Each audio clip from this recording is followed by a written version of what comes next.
You hear the music? We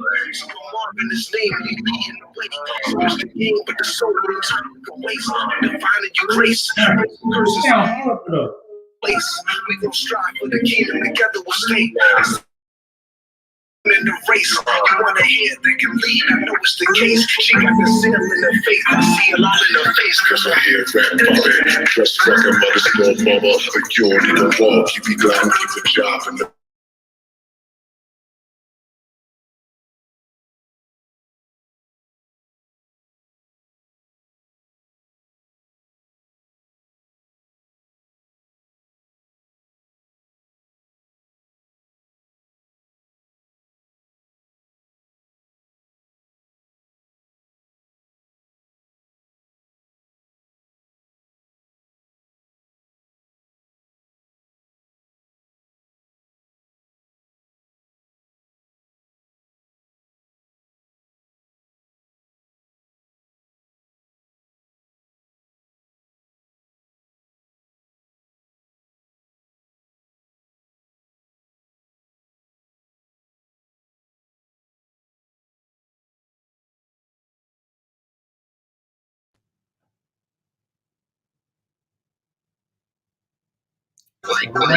Wait, stop. Hold up. Favor is deceitful and beauty is vain, but a woman that fears the Lord. That music sound bad, Shaquat. It's real choppy. Shalom. you hear the music?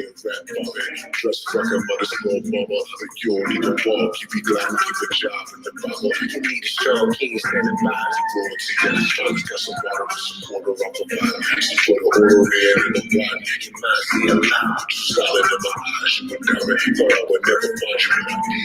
You roll to get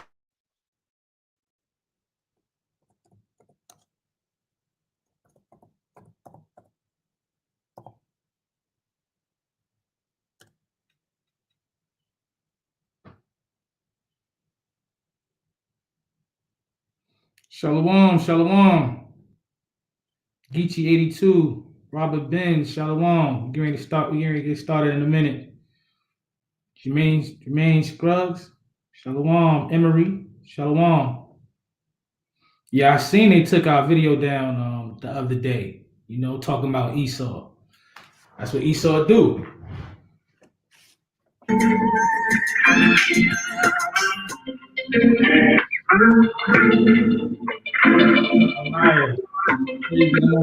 Shalom.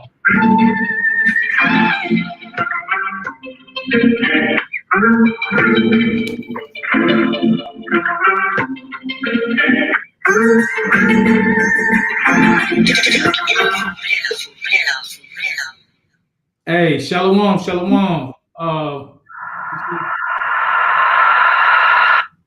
Hey, Shalom, family.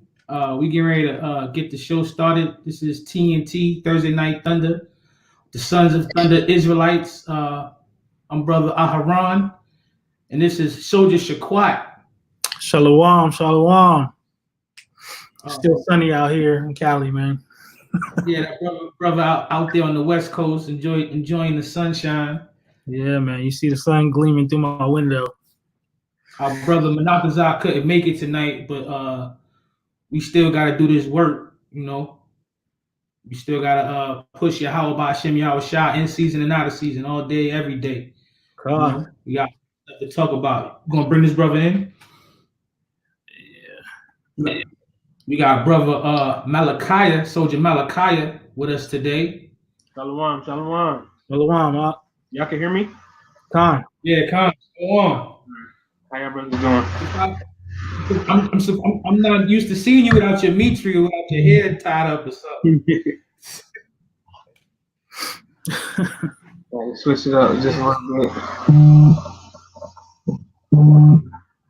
Geechee, I talked to the Adawan, and I'm pretty sure that given the chance, he'll repost the video.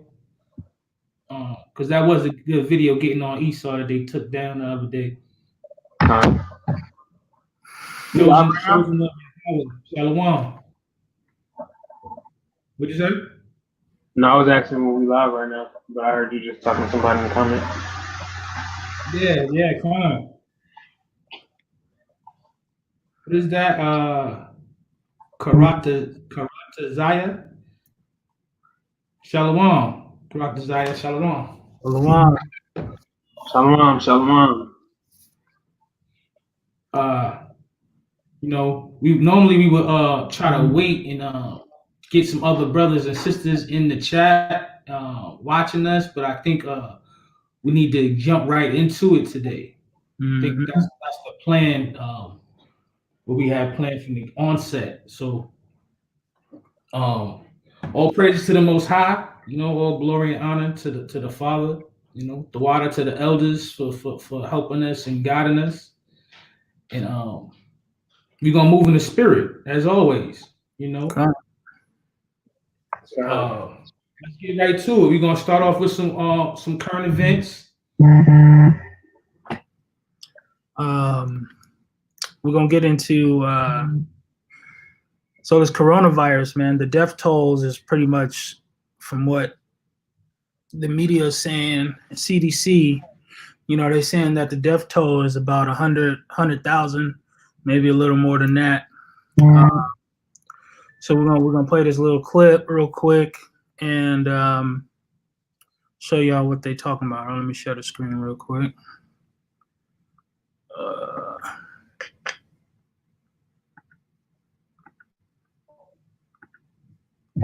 Y'all see that? Gone. The death toll from COVID-19 in the United States has passed 100,000, just 3 months after the U.S. recorded its first deaths from the novel coronavirus that emerged in China late last year. With just over 4% of the world's population, the United States has recorded roughly 1/3 of all coronavirus cases, averaging over 1,100 deaths per day since March. As bad as that figure is, a New York Times review of excess deaths suggests the true U.S. death toll is likely over 125,000. Throughout the month of February, as the coronavirus spread largely undetected through the United States, President Trump repeatedly downplayed the threat of the virus and claimed it was going to go away. We have done an incredible job. We're going to continue. So they said the death toll right now is 100,000, but realistically, it might be as much as 125,000.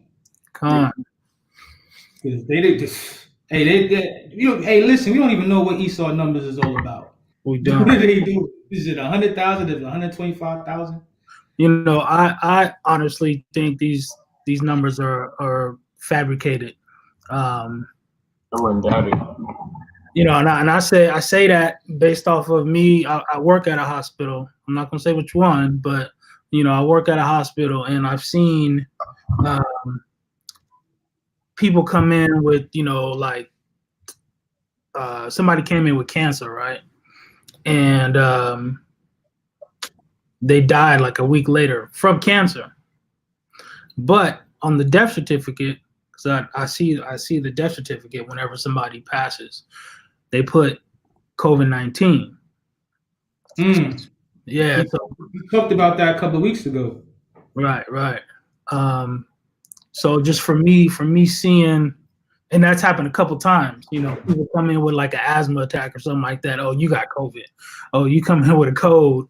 Oh, you got COVID, or you know what I mean? Stuff like that. Or people don't even get tested and they say, oh yeah, you got COVID, you know? Yeah. Yeah. So I think these numbers is just here to just scare people and get people to just follow, you know, what they talking about doing. I think, like we talked about a week or two ago, you know, a big part. First of all, Shalom, Adonai Mayakaya, Shalom. Hey, the water brother Rick, that's my brother right there. Appreciate you. Shawala, soldier, Terrence, Shalom.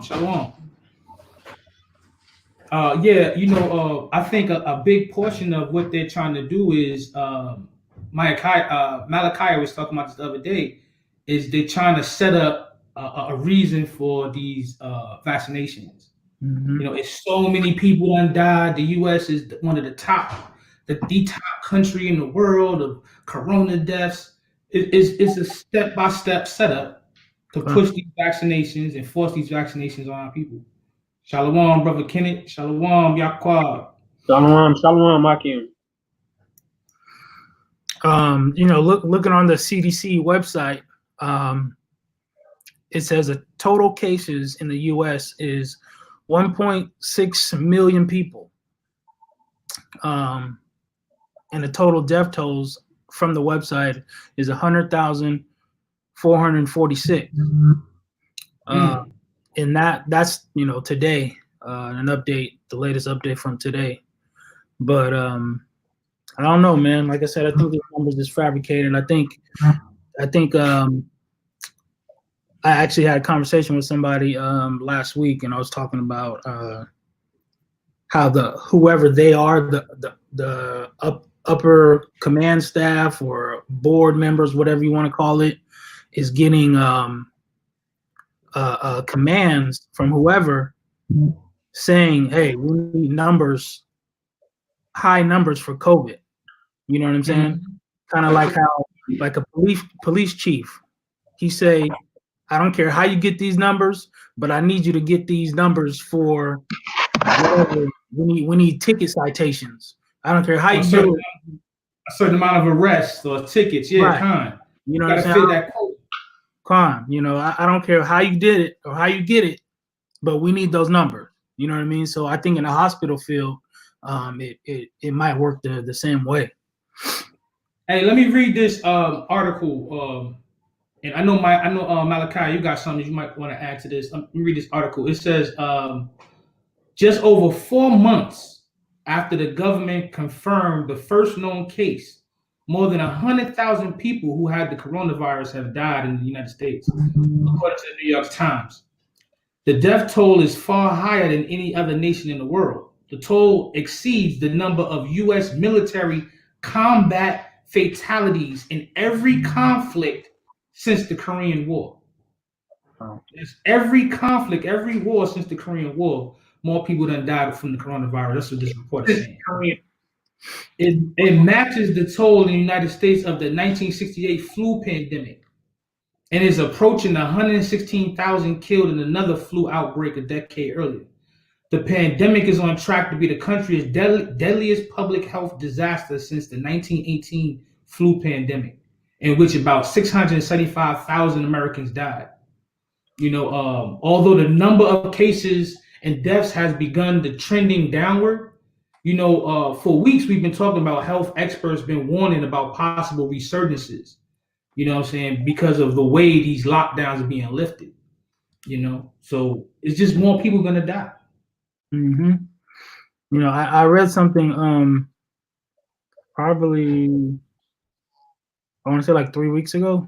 It was talking about how a third, well, there's like 300, 400 million people in America, give or take, right? They were saying that a third of the population is going to die from this virus, or whatever you want to call it. So, hey, what does that sound like? Huh? What does that sound like? Man, whatchamacallit? Well, my mind going blank right now. Hey, two-thirds of the population. Yeah. That sound like 2/3 of the population is gonna die. You know what I'm saying? You saying a third is gonna die? A third, yeah. Con. So I'm sitting there thinking, I'm like, so if a third of the United States is gonna die from this, so let's really put this in perspective. Like, we break down the state in three. You got like the West Coast, then the Midwest, and the East Coast. Just think, if they say a third, just think you just completely wiping out the entire West Coast. Like, nobody's gonna be there. You know what I'm saying? That's when they say a third is gonna be wiped out. That's what I'm picturing. That's what I'm seeing. Hmm. Hey, Okay, you got something?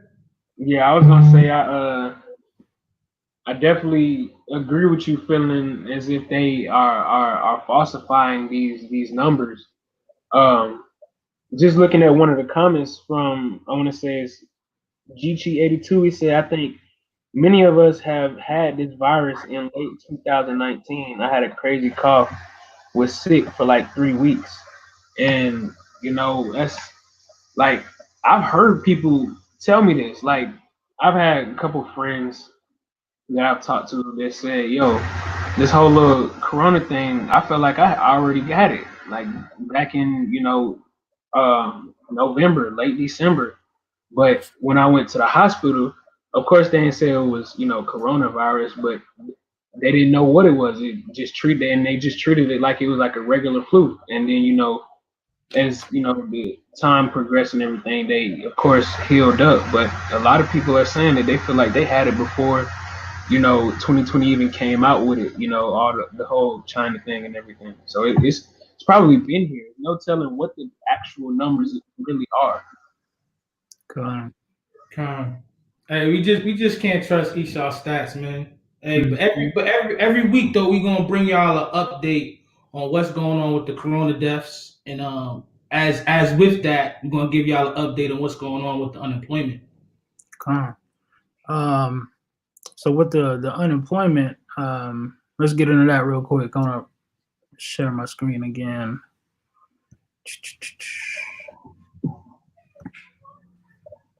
Hey, people are still struggling out there, y'all. You think because they open it back up the cities and stuff that everything is. Some people think everything is back to normal all of a sudden. But Yeah, like this report the brother is posting right now, it says America has filed more than 40 million jobless claims in past 10 weeks, as another 2.1 million filed for benefits last week. People are not going back to work, man. People are struggling. it's crazy, man. I mean, they from the beginning they were saying that people who had essential jobs should be working. I mean, everybody job is essential. From Right. what I see, you know what I'm saying? You gotta keep the food on the table. Pay the bills. If that's not essential, I don't know what is. You know. Hey, let me read a little bit of this report right there. It says, in recent weeks, many states have started lifting restrictions imposed in March, meant to limit the spread of the coronavirus, which by Wednesday had killed more than 100,000 people across the country. But the recovery process has been uneven, hamstringing some states and employers more than others. In a number of states, a large segment of the labor force is now collecting unemployment benefits. For example, 26.7% of the labor force in Nevada is collecting unemployment benefits, as are 25% in Florida, even 20.6% in California. People are trying to get this unemployment right now because they can't go back to work. Some people are sick. Some jobs let them go and just not rehiring them. Mm-hmm. Yeah. How much you guys get for unemployment out there? I'm not even sure. You know, I'm not even sure. We get out here $450 a week, I believe. $450 a week, so about $1,800 a month from unemployment, and that's based off of your highest income rate, like I think in a certain quarter. So yeah, I mean that's definitely not enough. Living out here in the Bay Area, $1,800 a month, that ain't nothing. Well, I know the I price. know y'all houses is $1 million homes for a shack out there. I seen that, man. You need to move to Atlanta before it start being like Cali out here. Man, for real, man. Hey, listen, family. We really been battling what we should put out for y'all this week, and I can't not let this go. We talked about this. We talked about this at camp Saturday. You got the next thing? There's a lot of a new movement going on with these racist white women. Come. Hold on. These female dogs. is a new movement with them just showing their racism, and it's not even really new. They've been doing it.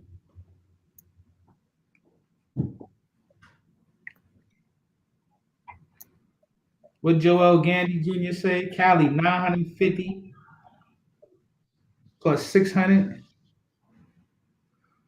We're doing the black cop harassment, right? First of all, you should. I want to see that picture. You got that picture? Come on.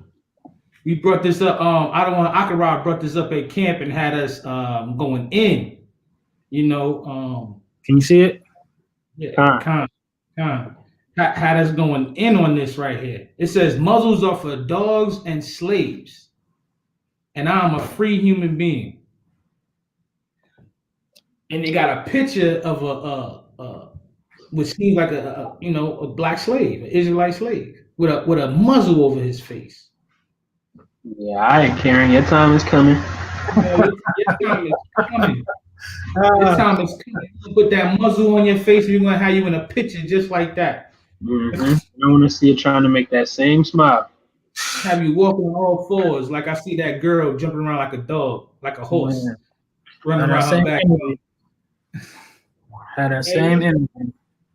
Hey, listen, they call these women the Karens, right? They call them Karens. It says Karen is an American slang term that most commonly referred to as a woman perceived to be entitled or demanding.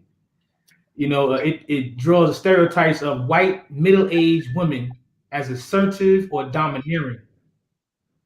So they're saying that they're assertive, they're domineering, they feel like they got privilege, that they can say what they want to do and do what they want to do. What kind of nonsense is this?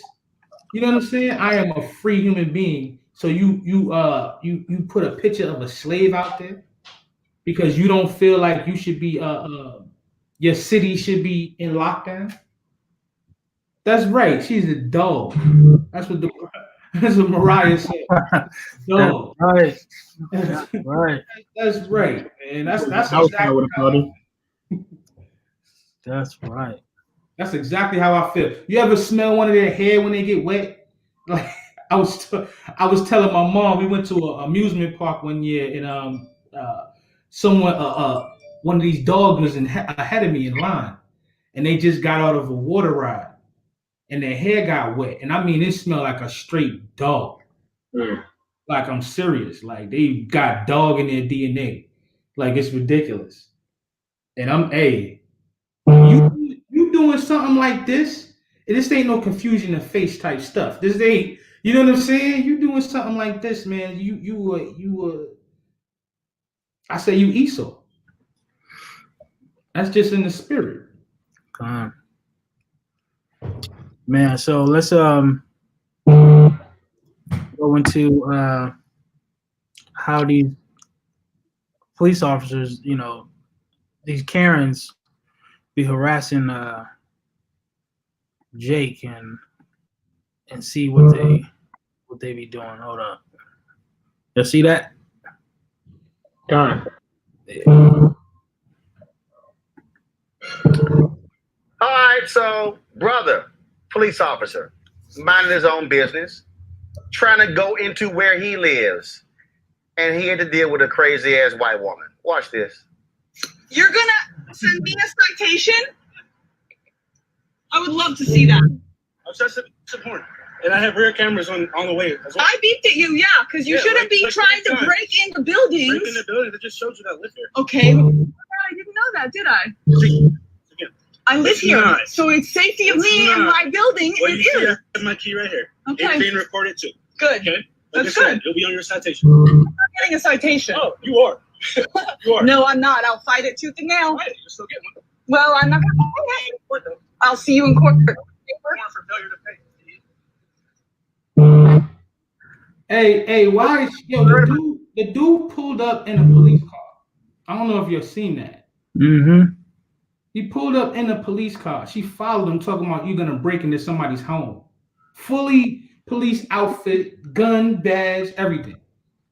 What's that buzzing? What's that buzzing sound? Y'all hearing that buzzing? The nerve of these damn devils. Yeah, I hear it, but I don't know where it's coming from. Hey, it's pride, man. They prideful. That's exactly what it is, man. They feel like that they can get away with any and everything. Mm-hmm. And can't nobody say nothing to them. You know? This kind of started out here in the Bay. They had the white lady, what they call her? Barbecue Becky. Oh yeah. That started out here in Oakland, and I don't know, y'all. I hope y'all remember the story, but she was basically a bunch of people just barbecuing over in Oakland, and she called the police because she felt that they couldn't be barbecuing, So they ever since then, everything just kind of started popping up. People catching people in videos, not letting them into their own apartment complex. With this one, messing with the police dude, all kind of stuff, man. Hey, I got a precept, right? I had brought this out at camp Saturday, but I think it still fit this thing. I think it's that prideful nature of these of Esau. Mm-hmm. This is Psalms chapter 73, and I'm gonna start at verse 5. They are not in trouble as other men, neither are they plagued like other men. When they talk about men, they talking about men or women. They talking about the wicked in general. Therefore, pride compasses them about as a chain. Violence covers them as a garment. Their eyes stand out with fatness. They have more than heart can wish. They are corrupt and speak wickedly. Concerning oppression, they speak loftily. They set their mouths against the heavens, and their tongue walketh through the earth. Yo, these are some prideful people, man. These are some prideful people. And with their pride, it eventually goes into violence. Mm-hmm. You know what I'm saying? And they consistently oppressing us. Hey, Shalom, Muck, feed the spirit. Shalom. Shalom, all y'all brothers and sisters that's joining us on the chat. Shalom. If y'all got a precept, if y'all want to bring something out, let us know, man. Bring it out. Shalom, Arias. Shalom, Shalom. Yeah, man, these prideful people, man. It's so many precepts talking about this. Man, I can go on and on, but I know we wanna move on, unless y'all got something else. I mean, like the brother said in the chat, Muck, I think that's his name. He said they feel like they can say or do anything without consequences. If that ain't the truth, man, I don't know what is. If that ain't the truth, Man, I mean, all this stuff is going on. This is crazy, man. This is crazy. Hey, I got another one, right? This is the book of Job, chapter 21. You start at verse 7. Wherefore do the wicked live, become old, yea, are mighty in power? Their seed is established in their sight with them, and their offspring before their eyes. Their houses are safe from fear, neither is the rod of God upon them. So they don't care, man. They're not getting that punishment right then. What's that scripture? It says, I think it's Ecclesiastes 8 and 11. It says, because justice, matter of fact, let's go get it. So I don't want to misquote it. Ecclesiastes 8 and 11. Because sentence against an evil work is not executed speedily, therefore the heart of the sons of men is fully set in them to do evil. And that evil is pride, man. If they're not getting immediate justice or immediate condemnation, or the Most High is not judging them right then and there, you know what I'm saying? They're gonna keep doing it. Mm-hmm. Right.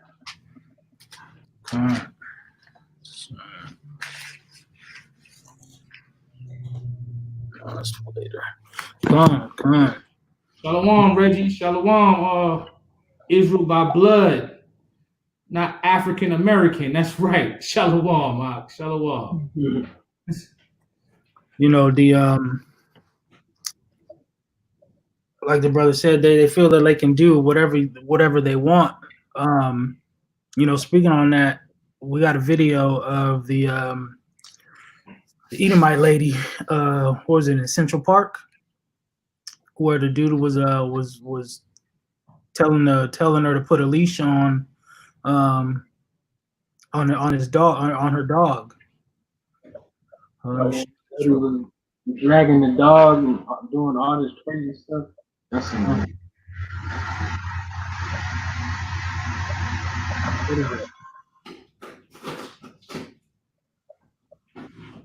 And you can open it up too, right? The Sesame Street crew. Hey, It's a commercial. Featuring Olympic gold medalist. hey, at least it ain't one of them of drag queen reading time. That's what I said first. I'm in a ramble, and there's a man, African American, who's a bike mom. He is recording me, threatening me and my dog. There is an African American man. I am in Central Park. He is recording me and threatening myself and my dog.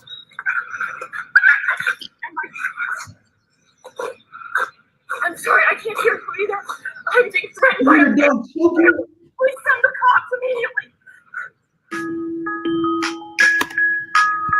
You see that, man? Let me stop this real quick. Yeah. You know, so I've worked in as an armed security guard, right? But I've worked with like contract work with like PD police departments, and when you get certain calls, there's trigger words that people use to get people or to get a faster response.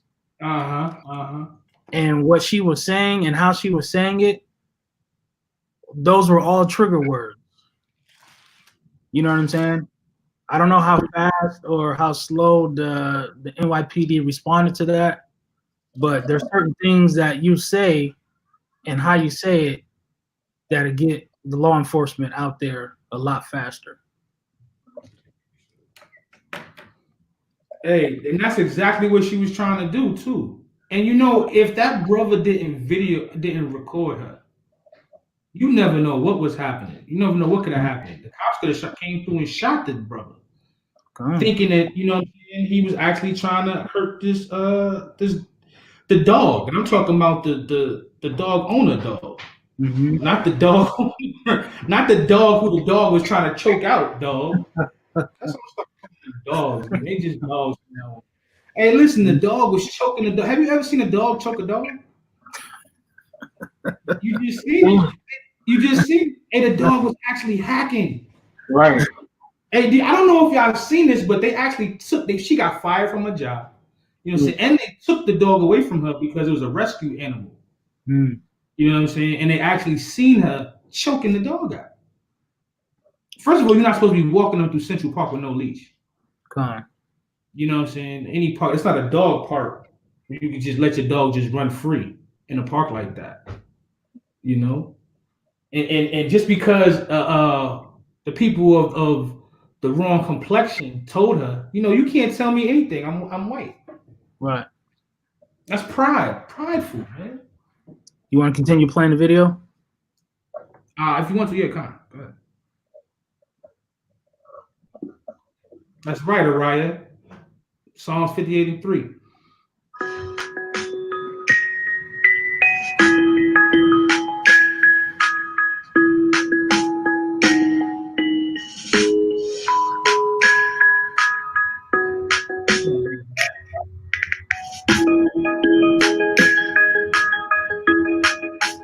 Please stop. Sir, I'm asking you to stop. Please don't come close to me. Sir, I'm asking you to stop recording me. Please don't come close to me. Please take your phone off. Please don't come close to And me. I'm taking a picture calling the cops. Please call the cops. Please call the cops. I'm going to tell them there's an African American man threatening my life. Please tell them whatever you like. So we can see, like, I keep going back to what the brother said. They say what they want and think they can't get away with it. Like, you know what I'm saying? And she was on the phone boo-hooing, talking about this dude is threatening her. He ain't said one word. You know what I'm saying? No kind of threats whatsoever. No threats. No threat whatsoever. Let's see. Hold on.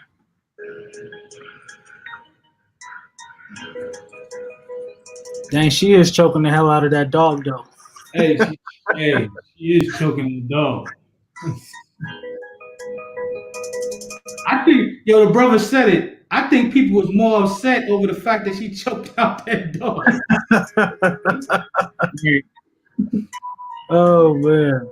The messaging aimed at her has been, quite significant. And some of the messaging, I am told, has been death threats, and that is wholly inappropriate and abhorrent and should stop immediately. I think her apology is sincere. I'm not sure if in that apology she recognizes that while she may not be or consider herself a racist, that particular act was definitely racist. Yeah, man. Yeah, I'm good with this video. Unless you got something else more in there that you wanted to show. No. Yeah, because I really don't care about the dog getting death threats. Maybe I'm wicked. I'm not trying to threaten her life, but I don't really care that she's getting death threats. She literally put that dude's life at jeopardy by lying. He could have lost his life. Right. You know, how many brothers get caught up in a situation like that and end up going to jail or the cops? It could have just went left real quick. Mm-hmm. Yeah. You know? Never trust our enemies, man. We always go back to that every week. And that brother was a smart brother for recording that situation. Yeah. I mean, even with these recordings happening, it's still not guaranteed that you're gonna get quote unquote justice or whatnot. You know what I'm saying? But it's good that we are recording this stuff just to expose what's really going on out there. Hey man, they recorded Rodney King. What happened with that? You know what I'm saying? I remember that. And I think they still got off of that. They did. They got off on that. They got off on that dude. They rioted. People rioted just like they rioting now. Right. And all the cops got off. Don't get me wrong. He got paid though, but they still got off. Man, listen. Them dudes should have been in jail. Right. Abel Lawini, the dude, they stuck plunges up the dude's butt. They didn't record that, but come on. Wow. You don't remember that? That was probably before your time. Shalom, Adawan. Shalom, my brothers. How about you, Masha Brakata? Yeah, we was just talking about these racist white women, man. All these different scenarios that just been happening. With the dog, the dog with the dog. Yeah, I haven't seen any of that. I think I seen like a small clip. I think where she was acting like she was real scared. She called the police and everything, talking about some black dude was something. Mm-hmm. Yeah, he was threatening her. He was threatening her. And they got ended, but the brother recorded the whole situation. Yeah, I only seen a little clip of it.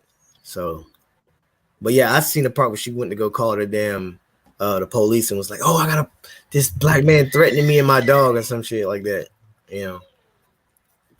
It's Shalaka, if y'all who don't know who this brother is, this is Adawan Nakwam. He's one of our captains for Sons of Thunder Israelites. Shalom. Yeah, come on. He's gonna be our interviewee today, Lord willing. We're gonna get to know this brother a little bit better, and hopefully he can inspire some of y'all through his personal testimonies. Well, we're leaving that. You came in on the perfect time. We're gonna slightly touch on his next subject, and we're gonna go into one of our biggest subjects for the night. Okay. So this next article is talking about the sister who got shot in her house. What's her name? Hold on. Breonna Taylor. Breonna Taylor. Breonna Taylor. You know her boyfriend, as the police officer, or it might have been the sheriffs, as they came in. It's a good precept. He started shooting at them because they didn't announce themselves, from what he was saying, and they tried to charge him. So what happened was his lawyer got him off because there wasn't enough evidence saying that the sheriffs, when they came in, they announced themselves. So basically it was saying it was self-defense. So they, instead of shooting him, they ended up shooting, his girlfriend, Breonna. Let me get to this article real quick. Share my screen. Well, I don't. Instead of shooting him, I kind of feel like they went in there to kill her. I mean, they shot. We showed last week. They shot 22 times in the house. They shot up the whole crib. That's crazy. And 8 shots hit her. The dude who shot the cop, they didn't even shoot him. Wow. It kind of felt like it was an assassination. Mm-hmm. But thank to the Most High, man. The brother is actually getting off on these charges. They actually decided not to charge him, right? Right. So the article is saying that the prosecutors dropped the charges against the boyfriend of Breonna Taylor. The announcement came after the Federal Bureau of the FBI said it was an open investigation into the shooting, which was drawn nationwide. Let's see. I guess the county prosecutor in Louisville, that's where it was. She said that I believe that additional investigation is necessary, because he was trying to say that the investigation that was happening, it wasn't enough, or the stuff that was happening wasn't enough for them to drop the charges. Obviously, he's the prosecutor, so he's trying to get the brother to be in jail, whatnot. Let's see what else it says. It says, I believe that the independent investigation by the Attorney General's office in Kentucky, the FBI, and the U.S. Attorney's office must be completed before we go forward with any prosecution of Kenneth Walker. So if we scroll down, it's talking about, where is it? It gives a description of how Kenneth Walker is. It says, Mr. Walker, 27, has contended that he did not know that it was the police officers who had been knocking at the door and feared for his life when he grabbed his gun and fired. So like I was saying earlier, it was pretty much like self-defense. If somebody come knocking on my door, trying to kick in my door, I'm gonna grab my thing too. You know what I'm saying? And if they get in, I'm just gonna let loose. I don't know how it worked out there in Atlanta or Georgia, but in Cali, they got this weird thing out here, man. If a person comes into your house and they don't cause a threat, immediate threat to you or your family, they're saying you can't shoot them. Right. Oh, you don't got no stand your ground laws out there. Yeah. No. Yeah, Georgia's a stand your ground state.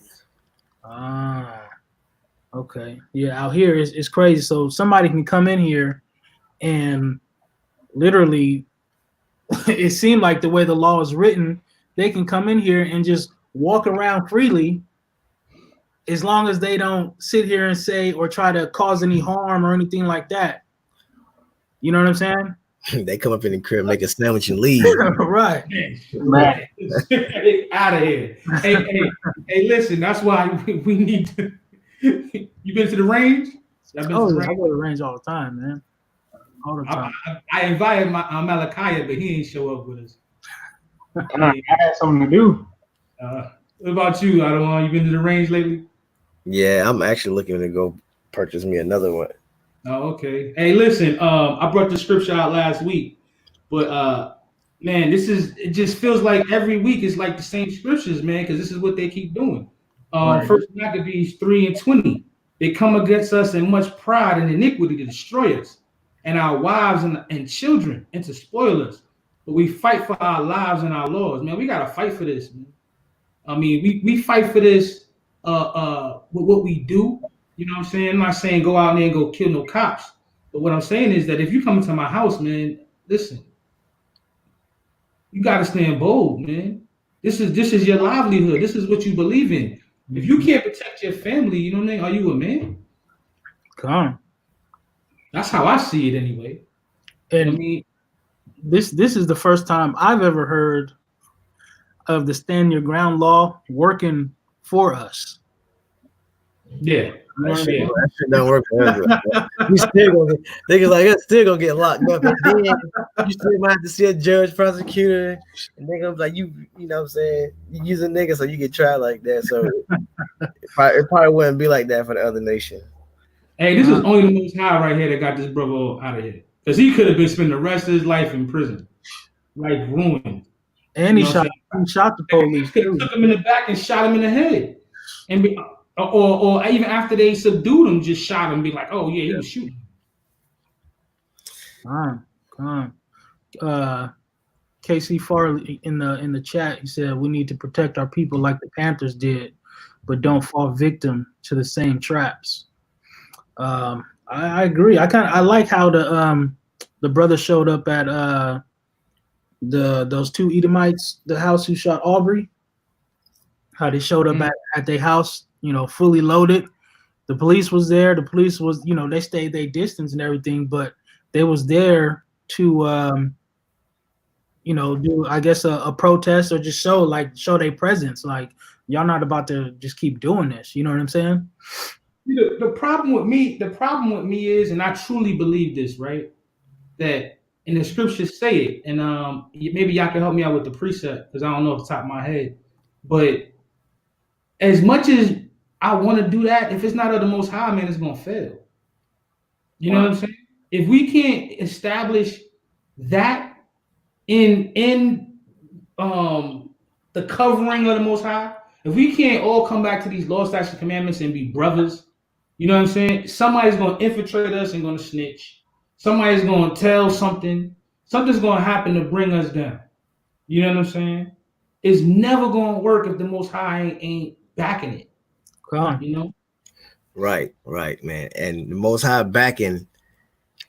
he backing us, man. And like the other one y'all always tell us, man. If us as a nation kept the one law that loving our brothers as ourselves, man, the ultimate curse of Deuteronomy 28:54, yo, man, we could be out of here. If everybody kept that one command, as a whole, we could be out of here. Hey, but you know, just one thing. That's a big task, especially man. That's a huge task, man. Break them curses. Them curses is on us, and man, until the Most High lift that off of our people, man. How far are we going to really get? Are we going to subdue this nation? What's going to happen is we're going to further perpetuate. We're going to further go into Jacob's trouble. You know what I'm saying? I can see that. Yeah, we're gonna shoot it up. People gonna get killed, and they're gonna be like, "Oh, these niggas gotta go. These niggas gotta go into some kind of prison, a camp, or something." We're gonna be in Jacob's trouble. But you know what? It all sets up for the Most High, for Slakia, for Yahweh deliverance of us. It's a setup. It's like a build up in a movie. You know what I'm saying? You start at this position and you build up, go through all of this stuff for Yahweh to come and tear us out of this land of the north, bring us right back into. You know what I'm saying? It's crazy, man. Crazy. So, anybody else got something to say about this topic? No. Hey, this the big topic. I didn't even hear about that. What was that recent? About Breonna Taylor? Yeah. Last week, a week and a half ago. Man. No more than 2 weeks. We talked about it last Thursday. See, I don't want, man. You ain't watching our show. We talked about it last Thursday on the show. Hey, listen. I just ain't keeping up with the events. Mm-hmm. You know what I'm saying? Stuff like that be happening. You know what I'm saying? It happens so often now. It's just like another one. That's facts. That's facts. I sent you something the other day about the next thing we about to start talking about. I don't know if you've seen it. I sent this messenger through Facebook. Maybe not. Oh, okay. You be busy. Nah. No, I didn't see it. I didn't see it though. Be having a lot of stuff open in my damn phone, man. But no, I did not see it though. What was it about though? We're gonna jump into the next subject. This subject right here is probably gonna take up a bit of time. I know Malachi got a fire lesson prepared for us. Okay. But let's see. Let's move in the spirit. We could take as much time as we need, because this is a big topic. This is a big current event going on right now. So we want to. So and we got another dead brother, man. We got another dead brother. The police is still killing us in the streets, and I know all of y'all done heard about it now. They don't even gotta shoot us, man. They choking us out. They kneeing us out. They putting us in the ground, man. Over what? They say he did something that they don't even know if he actually did it or not. They have no real proof or evidence of what actually happened. And even if he did do some counterfeit, whatever it was, did he deserve to die? What was the charges they even said he had? Someone said he counterfeited some kind of paperwork. I don't even think it was money. It was some sort of paperwork. So it was for like some type of check or something. I don't remember exactly, but was it a check? Yeah. And they called 4 police to have him into the ground. They called 2. They called their backup. Mm-hmm. But, so let's look at this video, man. Hold up.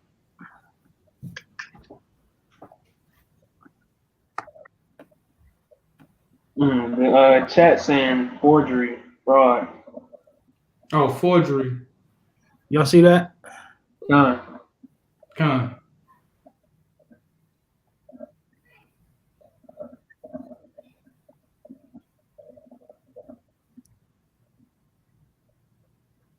So this happened May 25th. Is this the video? Yeah. Con. This is the this is one portion of the video. Man, you get out the His nose is bleeding. Like, come on now. That's wrong right there with his feet on his neck. Look at his nose. You got your feet right on his neck. You see how he just looking at him with his hands in his pocket? Tough guy. He got his hands in his pocket. He got on black gloves. Resisting.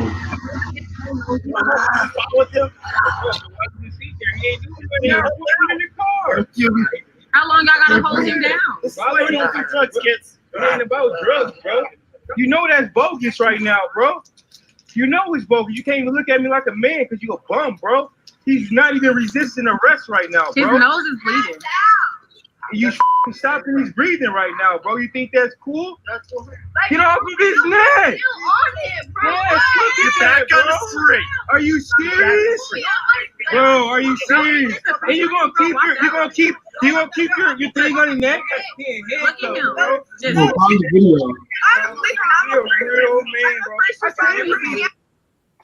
Yo, the brother is out cold. The brother is out. The brother's out cold. He's saying he can't breathe, man. The people who recording it saying he bleeding out his nose. And the cops kept doing it. They actually said to the people recording this, see what happens when you do drugs? What are you talking about? You trying to make excuses for your actions? And then later in the video, the shop owner tried to come out talking about, he's on crack. He's on crack.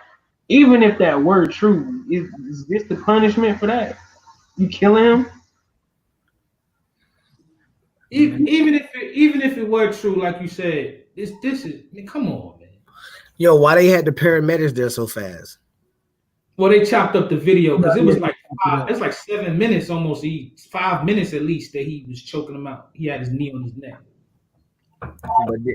But the paramedics like showed up just simultaneously, right when he didn't have any pulse, because the guy walked up on him and checked his pulse and then walked away, and then the stretcher came out. I think they chopped the video up. Okay.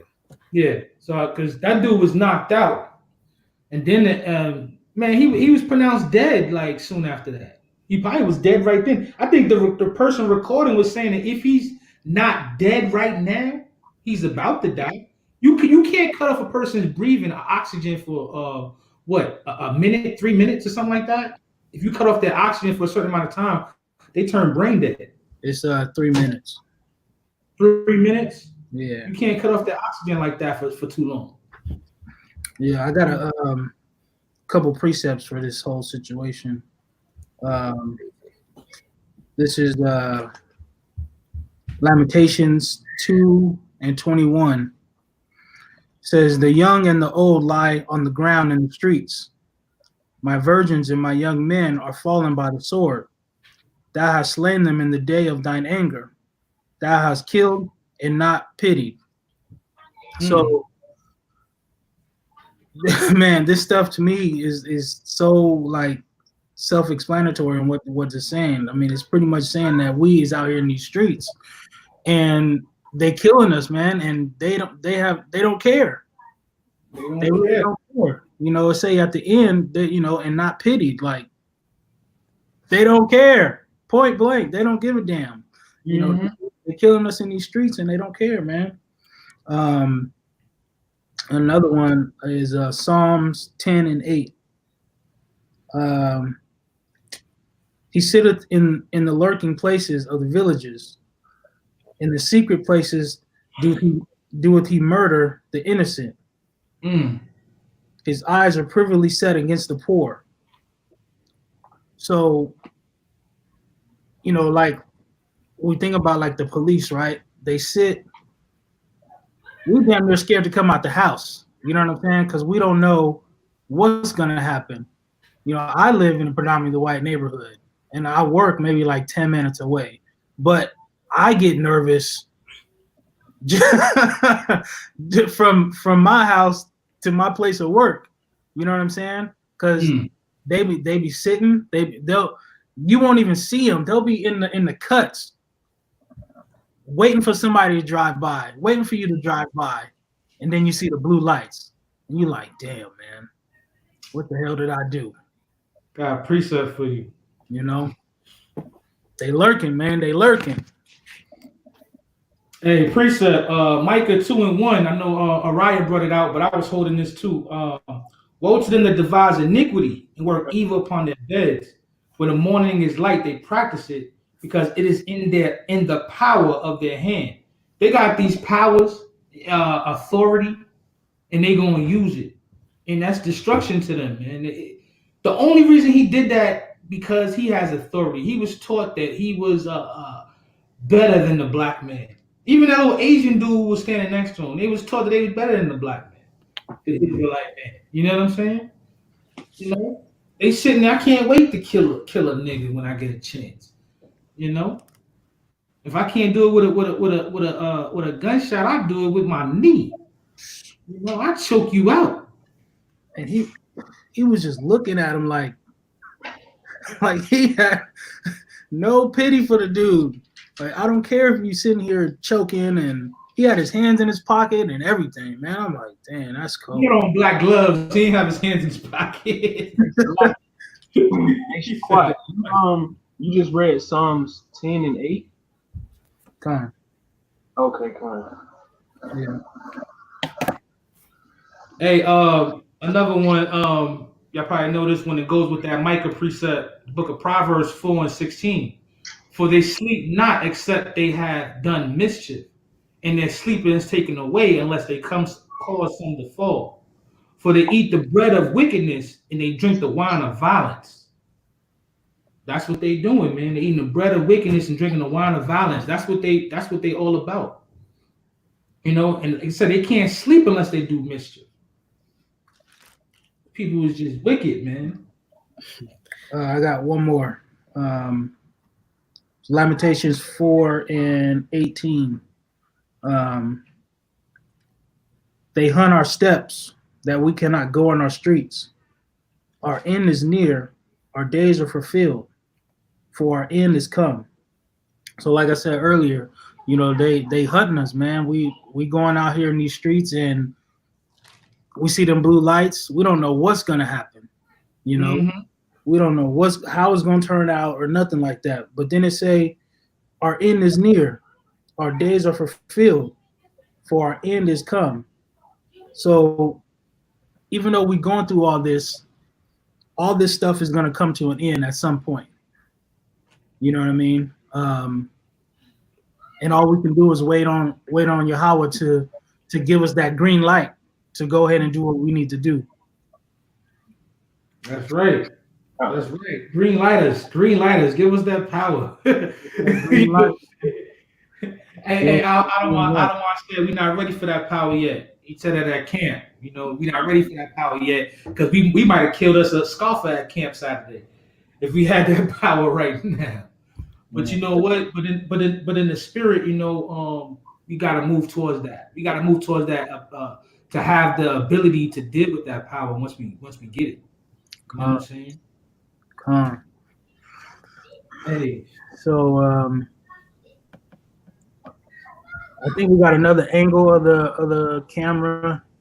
I think this is because they tried to say that the brother was resisting arrest. Yeah, right. I seen another side. It was another view, but it looked like it was three. It was like it was three cops on him from another angle. I didn't see it. I was looking for. We were just talking about that. We was looking for. I seen a little clip of that one where it looked like somebody was across the street filming from their backs, and it was like a dude on his foot, his body, and that guy that was on his head. Oh shoot! It was like four cops got fired. Right, the one that was watching the Asian guy, and it was three on him. Yeah, calm. Yeah, I just didn't see that video, man. I really wish I seen it. I wish I had it. I would have definitely showed it. I don't know what the hell dude showed me. Rick said I saw it. I think I got that video at work. Let's look at this other angle real quick. Hey, check the chat group, y'all. I know brothers is dropping precepts. I could read some of that if you see it. I don't want to say Trump got 5 government agents watching this live. Hey, I wouldn't doubt it. That's funny. Oh man, let's see. Who died after being handcuffed and then pinned to the ground by Minneapolis police. 4 officers have been fired tonight, and the FBI is investigating after cell phone video showed one of the officers with his knee on George Floyd's neck for at least 7 minutes, even after his body went limp.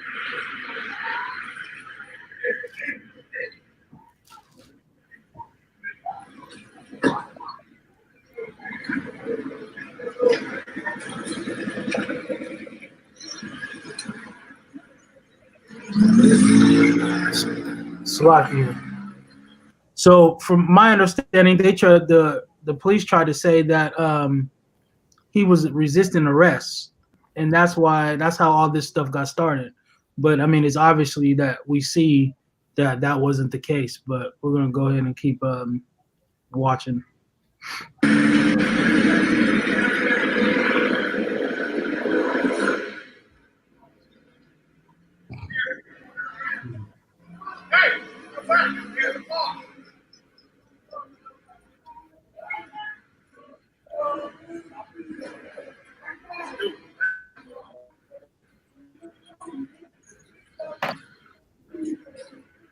This video, obtained by CBS News, shows what appears to be the start of the confrontation between George Floyd and Minneapolis police officers. The video from a restaurant security camera shows officers taking him into custody, but the restaurant's owner says it does not show Floyd resisting arrest.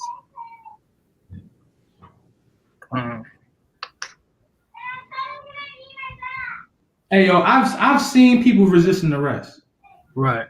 And it don't look like this brother's. This is a big brother. This is a big dude. I don't know if y'all seen that video. I seen a brother come through with kung fu moves fighting like 100 cops. Oh, there it is right there. Yeah. Oh, okay. Yeah. There you go. I knew it.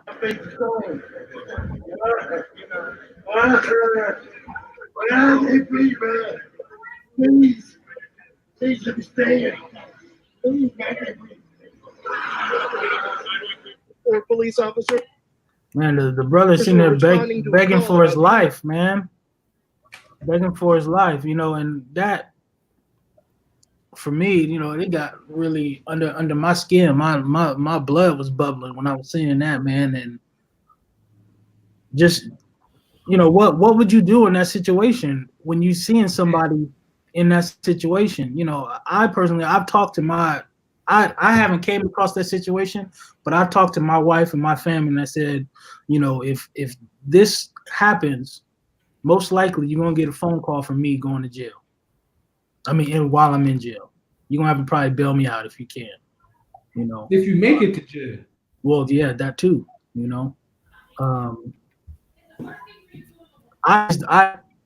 This is me. I'm a quiet dude, but But when stuff like this happens, and it's in front of me, like I don't think I would let it go that far or let it even happen. You know what I'm saying? Hey, I know exactly what you're saying, man. I always say, man, I pray that the Most High never puts me in a situation where I have to see this right here, because I just watching the videos it gets you angry. Like you said, it was boiling your blood, but just seeing it in person, like, it'll be very, very hard to restrain. Pray the Most High never put me in that situation where I'm visually seeing it right there in front of my face. What you think? I don't know. How would you react? Yeah, man, I would not be wanting to put in that situation, man. Damn, man, because just like he said, I'll be wanting to do something, man. I'll probably get me locked up somewhere or dead. Mm-hmm. You know what I'm saying? Especially, shit like that. This is a father, this is a brother. You know what I'm saying? This is somebody to somebody. You know what I'm saying? People don't, they don't take that in consideration, man. And it's just that when I seen the video, I haven't seen the whole video, and that's the reason why, because I know this shit was gonna make me mad. So that's right. When the guy showed me at work the video, it was just like the last little part of the clip, man. I was like, now I done seen the whole video. They say he was resisting arrest. The man was walking around cordially in handcuffs, and like you said, it's been videos of guys coming at the cops with weapons. Yeah, and they took the man peacefully in. I mean, you done had school shooters and the dude who shot up a whole church. Yeah. You know what I'm saying? The little Dylan Roof, I think his name. Yeah. He shot up the black church, man. Like, come on, man. You take this guy in peacefully. You ain't put your knee on the dude's neck. You ain't choke him out. You ain't, you know what I'm saying? Do all the types of things that they've done to our brothers and sisters. What's the brother name we was talking about earlier? Castillo. Brother who had a legal gun permit. You try to go things the right way. And you tell a cop, listen, I have my pistol with me. You know what I'm saying? Legally. Here's my gun permit. Here's my license, and they still shoot you down. I mean, at what point, what can you do? You know what I'm saying? You try to go the legal route, they kill you. You can't go. Like, listen. You ain't got that many bullets. Listen, the only thing our people hasn't fully tried, you know what I'm saying, is coming back to these law, statutes, and commandments. Coming back to the Most High. You try everything, man. I see these brothers out there, man. They got all these new black gun clubs now. I don't know if y'all seeing that. The Huey P. Newton Gun Club. And I watched the video I shared with you, Shaquat, from a brother. I can't think of his name, but he sound like a smart brother. You know what I'm saying? Yeah. He knew about the 12 tribes. He said we are the 12 tribes scattered abroad. You know what I'm saying? He knew about that. I'm like, okay. But then he got a big ankh on his chest. He starts talking about Egypt. You know what I'm saying? And I'm not trying to knock the brother. I'm just saying we need to come back underneath this into our true nationality and our true heritage. You know what I'm saying? Without that, everything else is gonna fall, man. Everything else is gonna fail. You want a true revolution? Yo, get your brothers, get your sisters off the pole. You know what I'm saying? Get your brothers off that corner, man. God. Let's start with our mind state. You know? Oh, go ahead.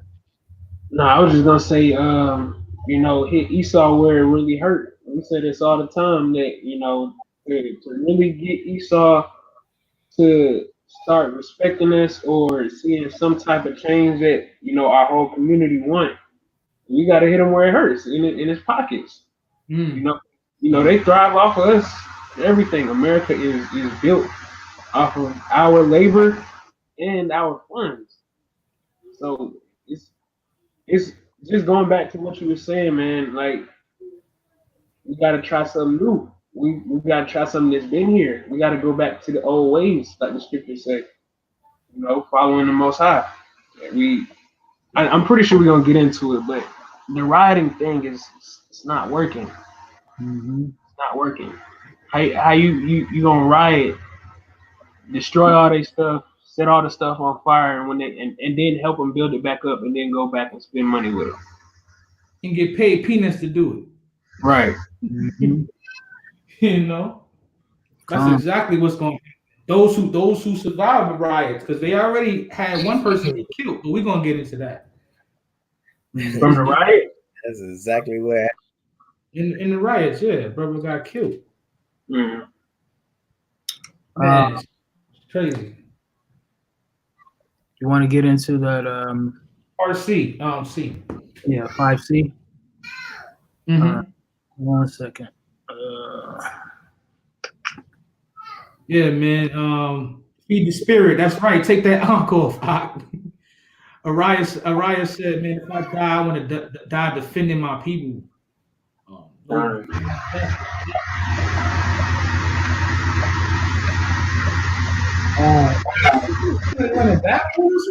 Who is that? Oh, that's I don't want. I think.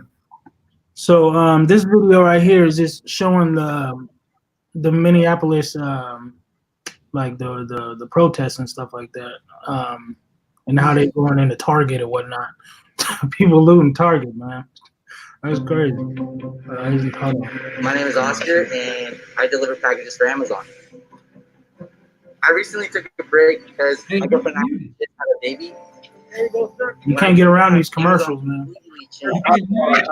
Wow. Hey, listen. Why are you raiding Target? So it's not about they done shot your brother. It's about I can get that new TV that I wanted. I can get that 4K TV. Come on. That's what it's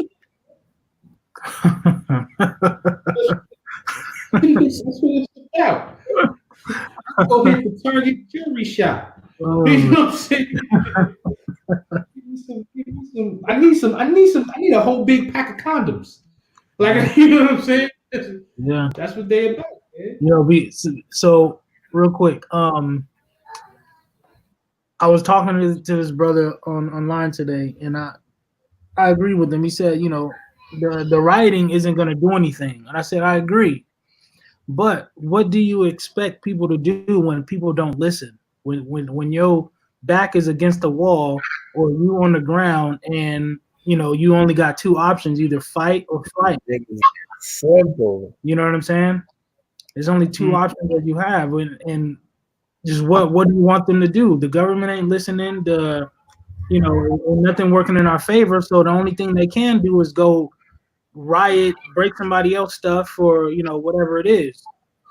You know, and he was like, "Well, just let the system do what it's gonna do." I said, "That's the problem. The system ain't doing what it's supposed to do. So that's why we're here. What we're here. The system is doing what they're supposed to do. The system's not for us. Right. The system is made for them. It's made for them and for to allow us to feed, like what Malachi was just saying, to feed the financial part. Like we got to sit there and work because we put billions and trillions of dollars into this society by working and spending money on buying all the crap. So the system is made to do what it's supposed to do. Here we go. Hold up. With us, the mayor of Minneapolis spoke today. Hello, everyone. I'm Tanya Rivero, joining you from my home studio. Thank you for being with us. The mayor of Minneapolis spoke today about, quote, righting the wrong of George Floyd's death after a night of protests in his city in response to the black man's death during an incident with white police officers. The mayor reached out for help from the National Guard when those protests turned violent last night. Multiple fires were set, windows smashed, and stores looted. At least 5 businesses were destroyed, including a Target. One fire was so large it could be seen across the city. Protesters and police clashed late into the night. Officers used tear gas and rubber bullets to try and break up the crowds. In the midst of all this, one man was shot and killed. Today, body cam video of Floyd's arrest was released. CBS News Chief Justice and Homeland Security correspondent Jeff Pegues is in Minneapolis with more. Fires continued to burn as the sun came up in Minneapolis. Black smoke rose from the destruction. Civil rights activists say the unrest is years of pent-up frustration with city leaders and police. They have not moved quickly enough to root out the systemic racism within the department. It was the second night of violence sparked by Monday's death of George Floyd, who could be seen on video with a police officer's knee on his neck, even after he said he couldn't breathe. Most protesters were peaceful, but some clashed with police. Looters broke into nearby businesses, smashing windows and taking whatever they wanted. Look behind me, you can still see the smoke billowing into the air on the other side of this building. We saw firefighters arrive, but even overnight, they were hanging back. As some of these structures were set on fire, the firefighters didn't move in quickly because you didn't want to introduce rioters. In a new report, the fire department says paramedics in the ambulance checked Floyd's pulse several times, finding none. He was later pronounced dead at the hospital. Let me be clear.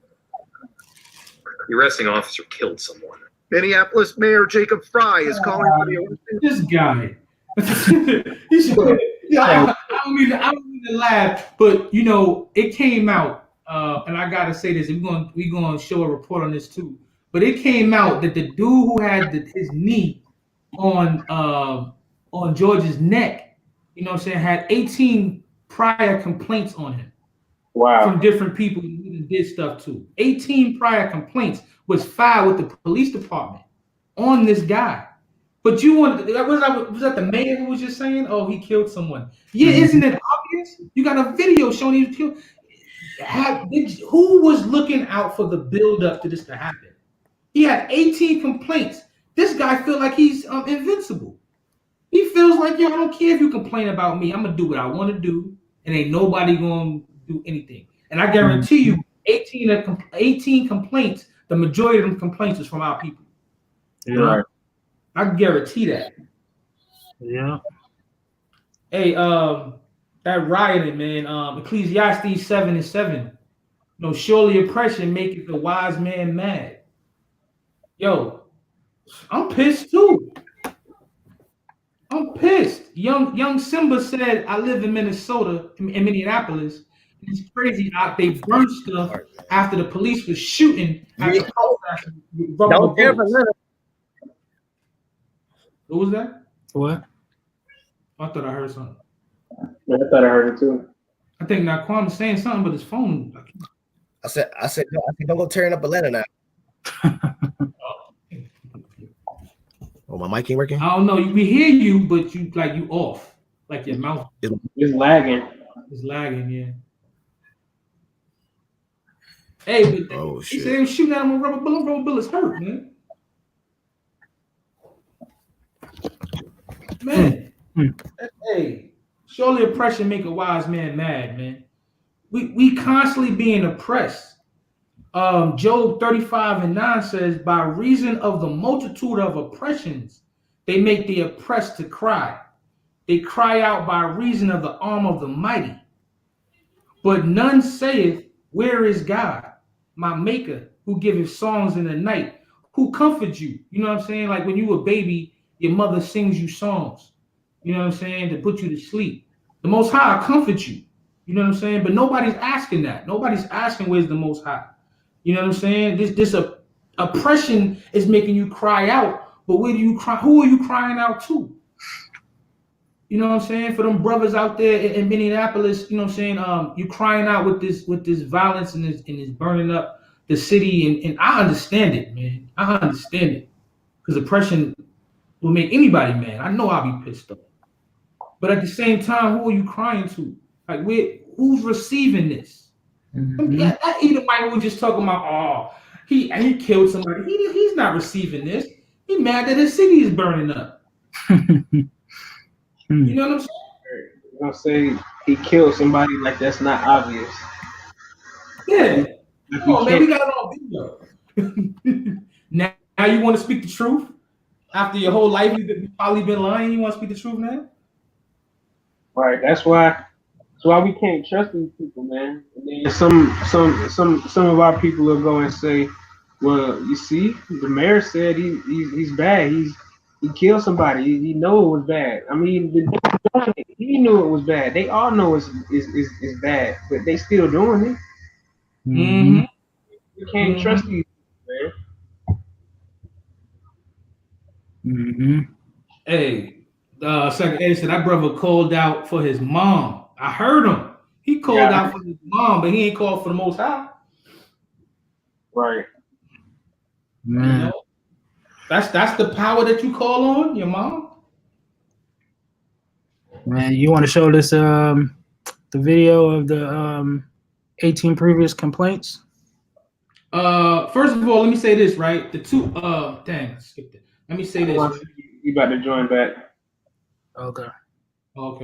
The two officers in the video was identified as Derek Chauvin. Am I saying his name right? Yeah. Chauvin and Tao Thao. Those are just the two that we seen in the original video. The other two, I don't think they ever really released their names. Mm-hmm. But you know, I don't know if y'all know who the lawyer Ben Crump is, but the family of them has hired Ben Crump. He's the same lawyer. I guess he might be the new Johnny Cochran right now or something. Civil rights lawyer. He's the same lawyer who's representing Ahmaud Arbery, and he's the same lawyer who's representing Breonna Taylor. So, man, I can't wait to see what this brother does with these cases, and hopefully, you know, it'd be to a degree of good results. To a degree, you know what I'm saying? I mean, we understand it can't be totally good until these brothers and sisters come back and say these law, statutes, and commandments. That's the best result, you know. But at the same point in time, you know, we want to see these dudes locked up, man. I want to see this guy locked up. I would like to see more happen to him, but in this society, at the very least, he should get full. And I don't want to see no 10 years like the little white chick who shot the dude in the house. I don't think this family ain't gonna hug him. This family ain't with it. They ain't hugging the killer of their child and their brother. They not with it. The brother was pissed. Man, if they let these people go, it's about to be crazy out here. It's gonna be nuts, man. You never know though, because we thought the same thing with Zimmerman. I didn't think. Oh man, you're right. It was gonna last. I thought somebody was gonna kill him, but no, man. Oh, I went and got the headphones. Yo, can y'all hear me? Go on. Yeah. Okay, good. Yeah, it just might be another incident. You know, another brother dies. Next couple months, you know, people speaking up on it, but after that, it's gonna go get swept under the rug like a lot of the rest of the situations. Mm-hmm. Forget about it and then be shopping right at them same damn stores that they tore down. Mm-hmm. Talk about it. You know what I'm saying? And then it's gonna happen. It's nothing new. That's the same thing that happened with that sister that got beat up in the by the Asian nail owner. I was just thinking the same thing. And then they threw a damn discount on the damn items at the store, and niggas was lying around the damn store just to buy stuff. It's crazy, man. Like, at what point do we get it together, Israel and brothers and sisters who don't even know you're not, if y'all Israel or not? At what point do we get it together, man? Like, do we have to shop with them? Do we got to spend our money with them? I mean, scriptures say in one of all things. You know what I'm saying? We're gonna have to go to them in one of all things. So I guess to a certain degree we do, until the Most High decide to relieve us of these curses. I guess we do. You know what I'm saying? But that's a shame. Like, that's what Adawan just brought up, man. That's a shame, man, that our people have to go back to that. You know what I'm saying? We so prideful as a people because we'll argue with our brother or sister over any little thing. But they do something to that. They do something to your brother or sister, or I see the Arabic dude beat up the sister in the store. Two sisters, remember that? Yeah. Oh, nice. Beat up the two sisters in the store. Wow. Oh man, that's why this place gotta go. Why this place gotta go. Why the Most High says the book of Zephaniah chapter 3 and verse 8 says, "Therefore wait ye upon me, saith the Lord, until the day that I rise up to the prey. For my determination is to gather the nations, that I may assemble the kingdoms, to pour upon them mine indignation, even all my fierce anger, for all the earth shall be devoured with the fire of my jealousy." So like, this place gotta go, man. That's right. This has to go. Hey, the book of Judah, chapter 9, verse 11 says, "For thy power standeth not in the multitude, nor thy might in strong men. For thou art a God of the afflicted, and a helper of the oppressed, an upholder of the weak, a protector of the forlorn, a savior of them that are without hope." And that's what we are, man.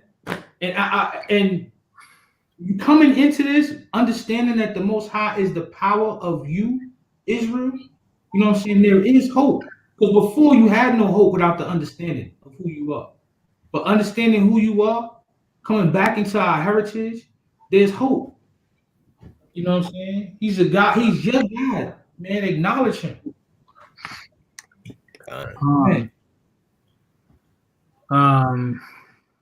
So I guess we're getting into the next topic. It's the same topic. You go to D. Because I wanted to show D. Okay. 1 second. This is a interview, a clip of an interview with the family. Shalom, sis Jeddah. Shalom. Shalom, sis. Shalom, everybody who joined the chat. Shalom.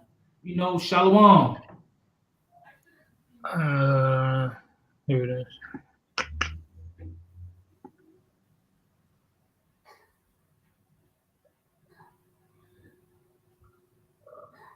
Yafei said, "Destruction to America." That's right, sis. I think yes. That's right.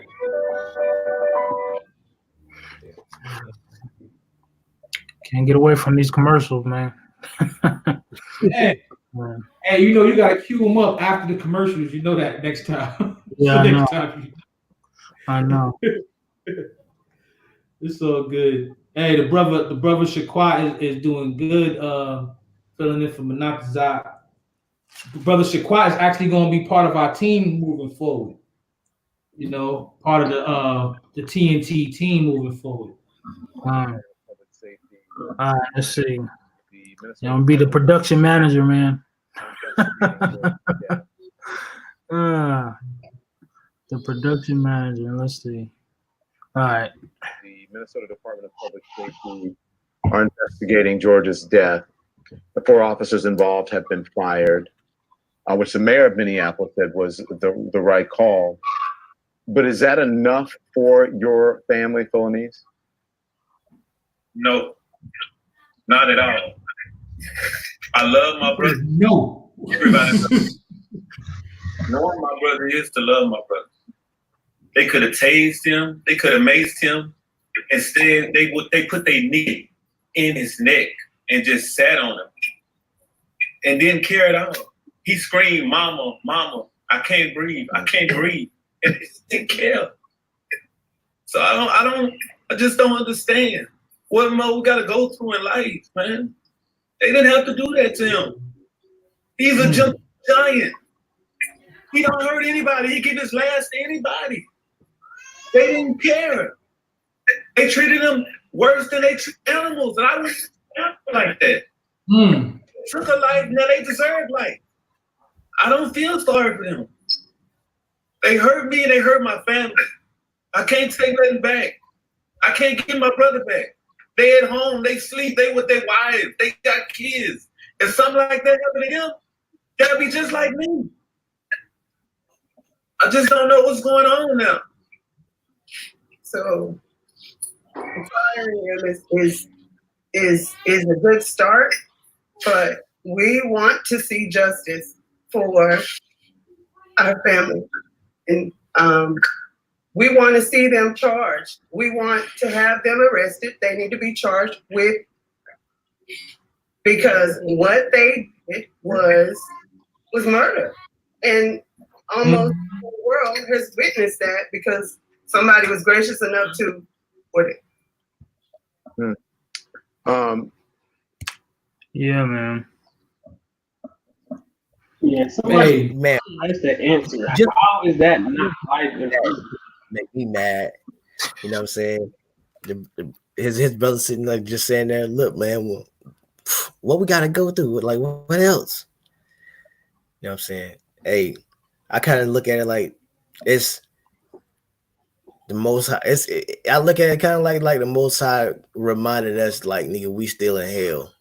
Like, don't get beside yourselves and think because you got a little something, it couldn't be taken from you right away. Remember where you at right now. It's just a bad position. It's just a reminder that the other nations got their damn foot on our neck. That's right. That's right. That's right. Hey, that's real deep, man. When I see that video, y'all brothers too, tell me what y'all think about that video, because this is the family right there. And I think because as soon as he asked the question, the brother said no.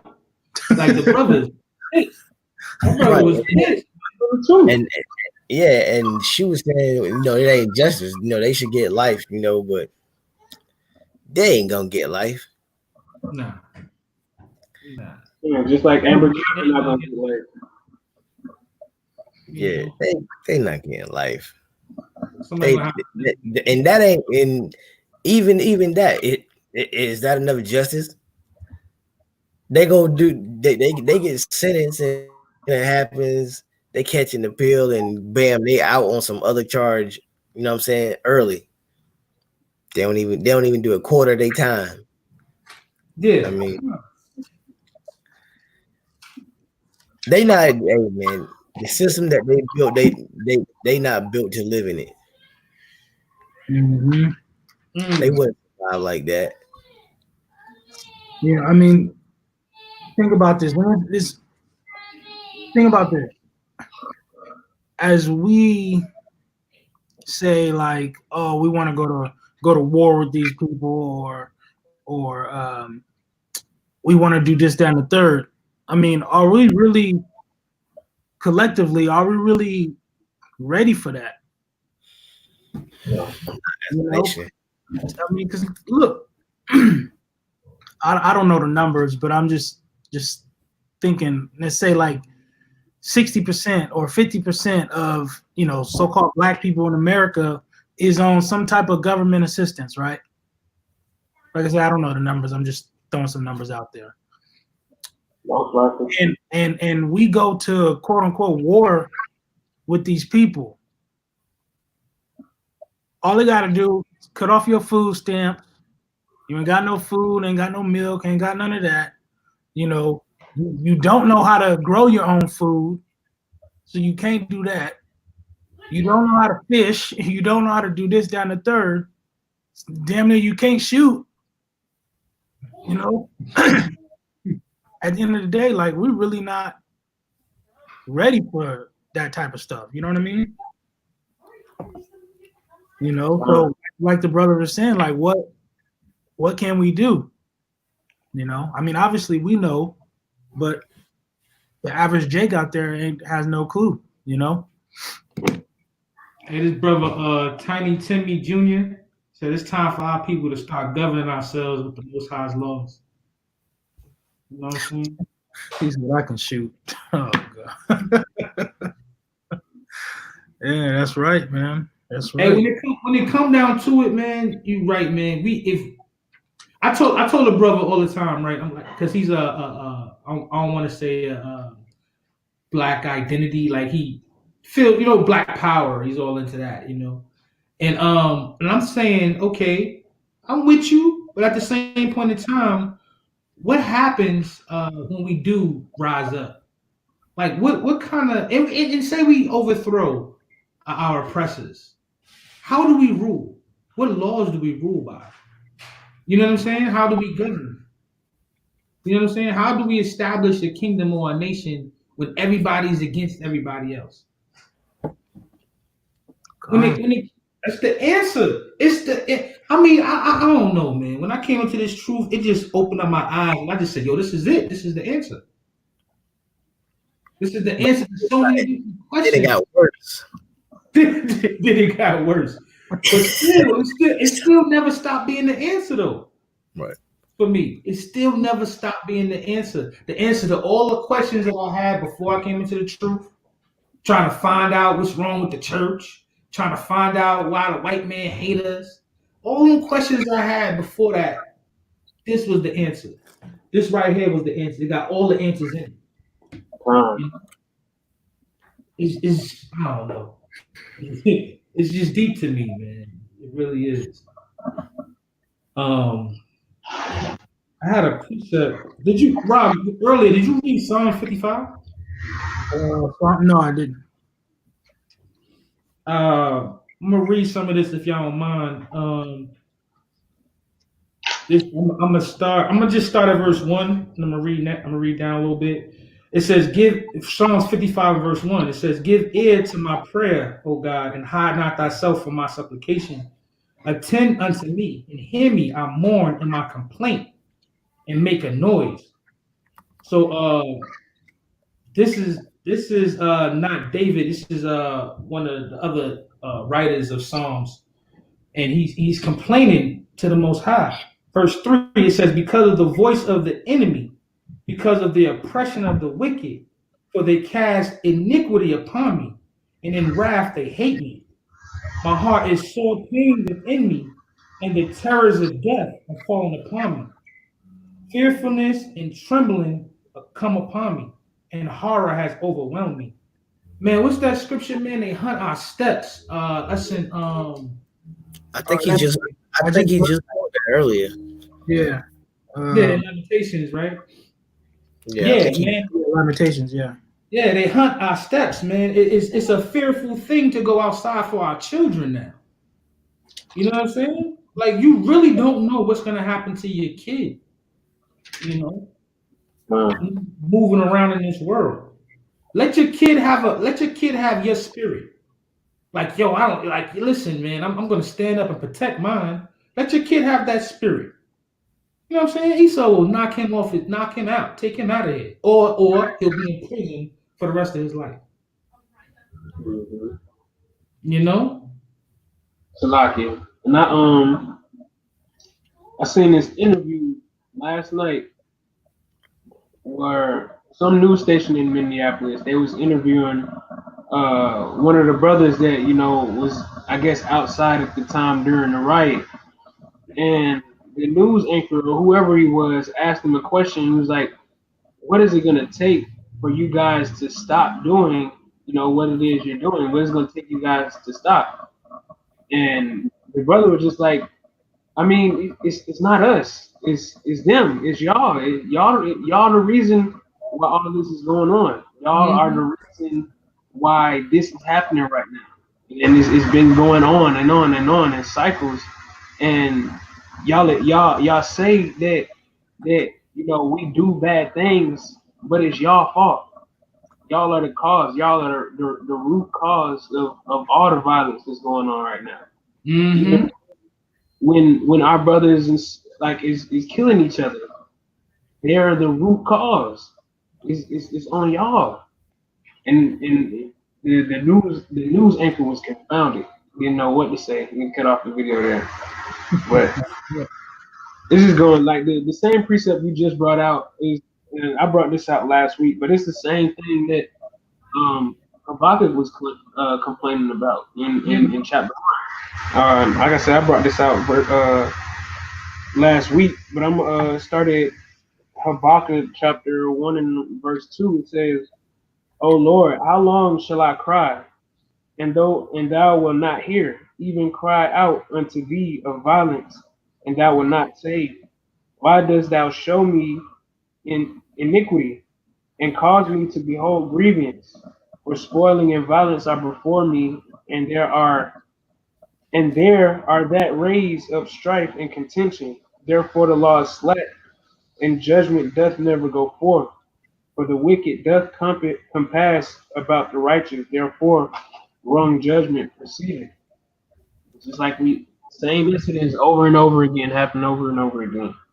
A brother or sister is being wrongfully brutalized and killed, and these police is getting off without a lick. They getting off with a slap on the wrist. Like they fired the police officer, but that's not enough, bro. It's not enough, because it's another Jimmy coming around the corner in the next couple months is gonna do the same thing to another one of our brothers. Right. Well, hey man, like you brother said, they get to go home and see their wife and kids. Well, this brother, you know what I'm saying, dead and gone. Nah, man, you get to go home and you get to go home and play with your kid and grill, throw the grill out for Memorial Day. You know what I'm saying? You get to do all these things, man. And this Probably had a cool little Memorial Day too. Probably did what? Yeah, the police officer, he probably had him a cool little Memorial Day. He probably went to the beach. You know, they open up the beaches now. Everybody at the beach, not social distancing, and our people out there twerking and doing all types of crazy stuff on top of each other. Like it's that's a whole different subject. But I actually wanted to talk about. Can't wait to get back to the clubs. Yeah, they can't wait. They can't wait. Man, it's crazy. Book of Psalms, chapter 2, and verse 1. Somebody had brought it out in the chat group. Slakev, I don't know exactly who it was, but I seen it, and you reminded me of it. Verse 1, it says, "Why do the heathen rage, and the people imagine a vain thing?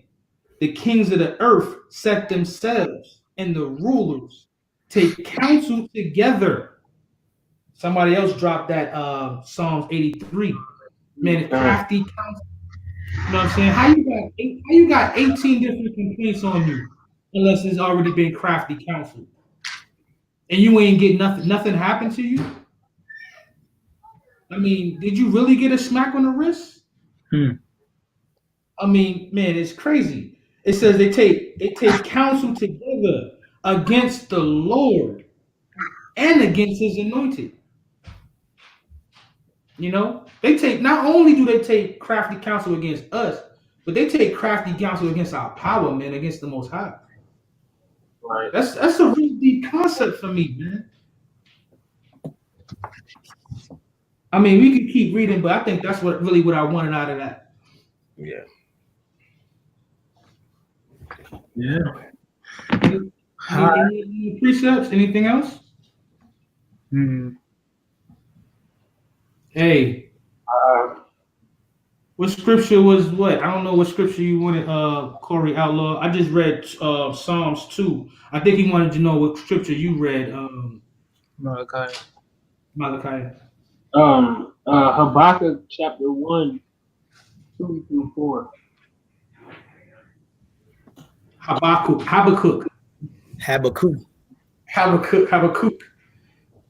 Everybody say it differently.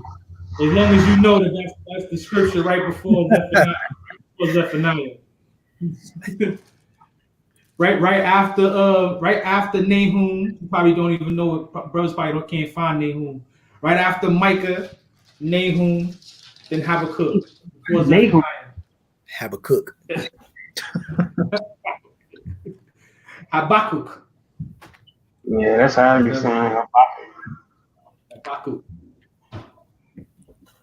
He said, Rick said, can we perform a citizen's arrest?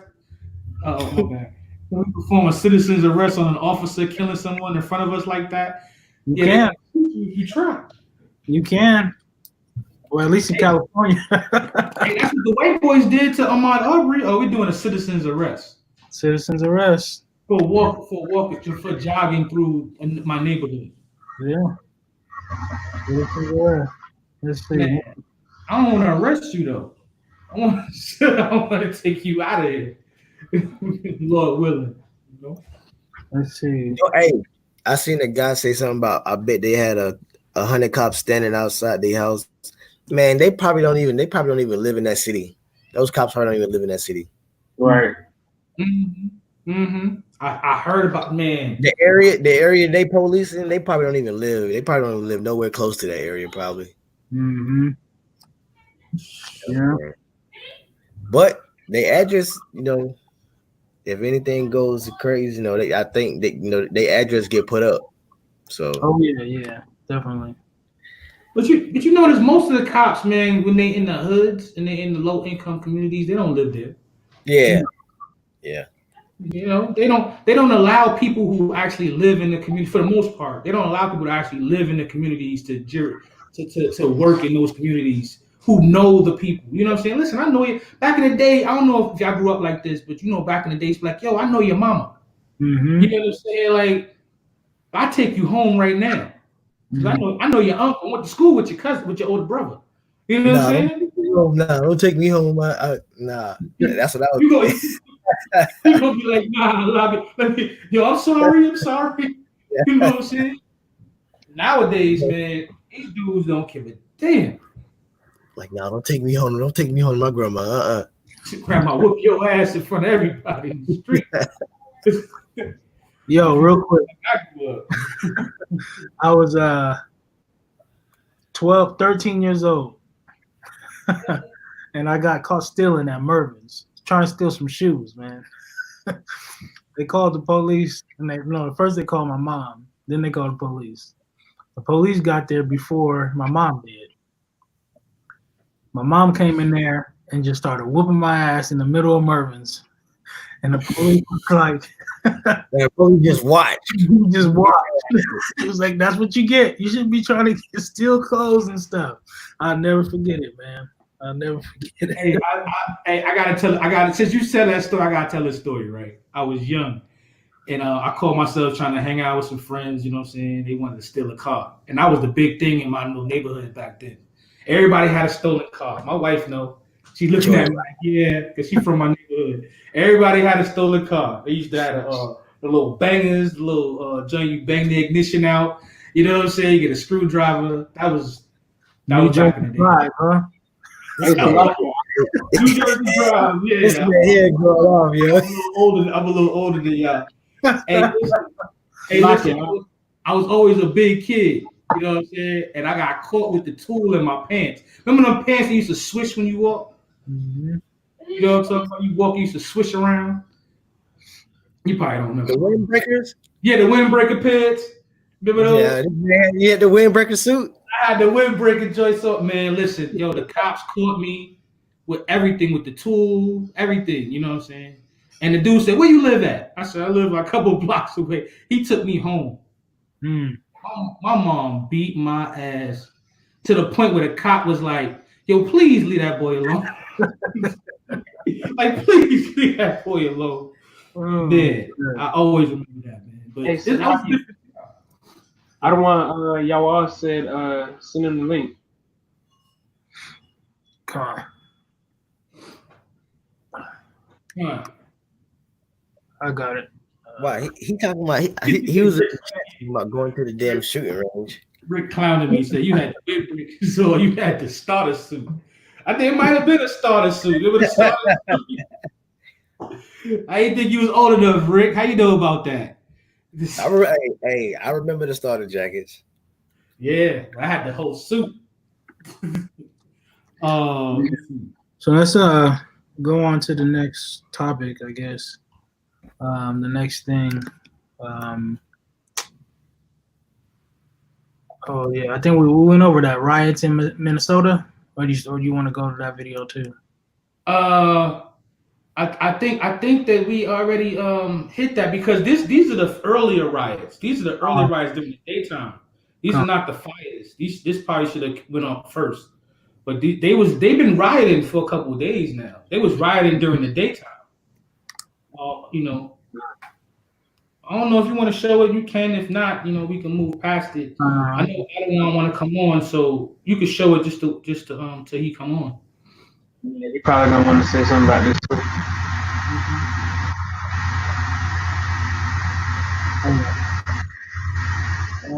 Where'd it go? Right over there washing clothes or something. Not me. Hold on.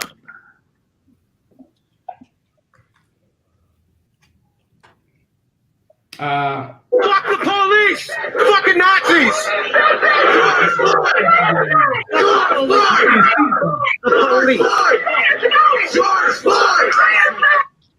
Fuck the police! Fucking Nazis! The police! George Floyd! George Floyd! George Floyd! They said they had thousands of people out there, man, rioting. Say it again. They said they had thousands of people out there rioting to the point where they actually had to call in the National Guard. Wow. I don't know if y'all seen that yet. What was they was chanting? After police. Yeah. And they were saying, "What's his name? George Lloyd." George Floyd. Yeah, George. Is it Floyd or Lloyd? Lloyd. I thought it was Lloyd. Let's verify. Play it. Why you stop it? Play it. I want to hear what the name was. George Floyd! What's his name? George Floyd! What's his name? George Floyd! Say it louder! George Floyd! Say it louder! George Floyd! Say it louder! George Floyd!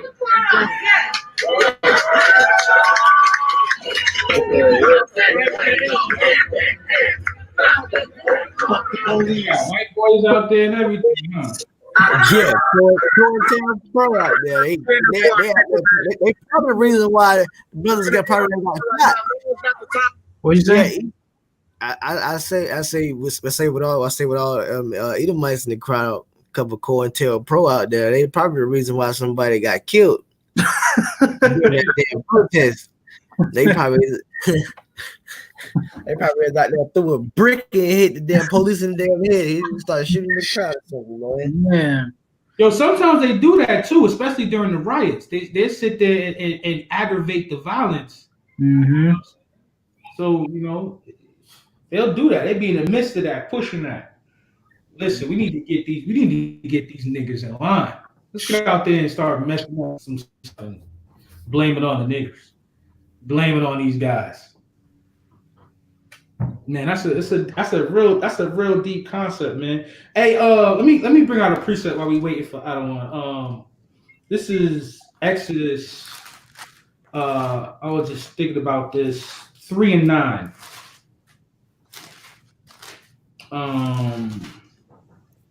Look at Exodus 3 and 9. It says, "Now therefore, behold, the cry of the children of Israel is come unto me, and I have also seen the oppression where the Egyptians oppressed them." So we know that, you know, we are in Babylon, but this place is also called Egypt and Sodom. You know what I'm saying? So a lot of times when we get into Exodus and we talk about our delivery out of Egypt, it's comparative to what we're going through in this Egypt today. Shalom, Adawan. Shalom, Marwan. Shalom. Ready to bash heads, huh? I have one more precept for that. Deuteronomy 26 and 7. And I know Adawan want to go in on this subject. Deuteronomy 26 and 7 says, and when we cried unto the Lord God of our fathers, the Lord heard our voice and looked on our affliction, our labor, and our oppression. So, like we said earlier, who are we crying out to? You know what I'm saying? Who are we crying out to? These actions that we're doing, are we doing it to cry to the Most High to come and save us? Are we doing it to go get a free TV out of Target or to get something out of it? You know what I'm saying? Make the Most High, man. That's the power. That's what we need to go to during these situations. Hey, Adawan, man, shalom. Shalom. What happened to Naquan? Here. He's jumping on. He's back on. There you go. All right, we still outnumbered by gray shirts. Put them all in here. I don't want Eliel say he can't make it. Oh yeah? Yeah. Hey, look, man. You niggas gonna stop crying and singing slow songs on Instagram and drawing pictures and Madonna just put a video of her black adopted son dancing to Michael Jackson as a protest. Look, you know what you're going to start doing? You're going to start calling the white man the devil the Bible speaks of. That's right. That's right. You know who been doing that? The Hebrew Israelites. You know where we've been doing that at? Outside on the street corner every Sabbath for years. And y'all been walking by, la la la. We try to talk to you. You don't care what we talking about. We try to talk to you, and you not even decent enough to say, hey, what's up, brothers? How y'all doing, man? Oh, y'all got a scripture? Let me get a scripture real quick. I got to go, but let me hear. What's up, brothers? What's up, brothers? Dapping brothers up. We can't even get that.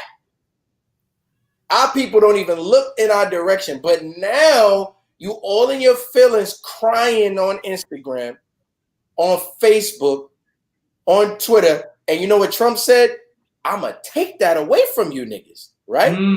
Trump put out an executive order to muzzle social media. That's Korea. That's North Korea moves, man. That's Japanese style. That type of move. That ain't a normal American type of president do something like that. Free press. Right. He's doing that because he be hanging with them North Koreans. He said, damn, this how y'all keep power over y'all land? This how y'all hold the people down? Oh yeah, we could do that too. I'm the president. I don't give a damn about anything ethical because all these crackers, all my brothers got my back. That's how he feel. Okay?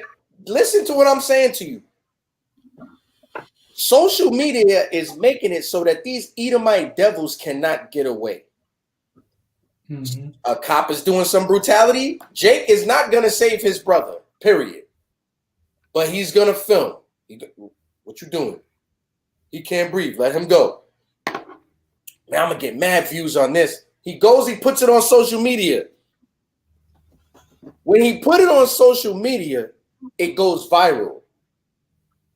Now everybody has seen the police brutality and reacted. You can't save them no more. Could you imagine if somebody would have filmed the interaction between Zimmerman and Trayvon? If somebody would have filmed that, there's no way that Zimmerman would be walking around selling the gun that he killed Trayvon with, making mockery, threatening to shoot people from his car. Because he's been on a rampage.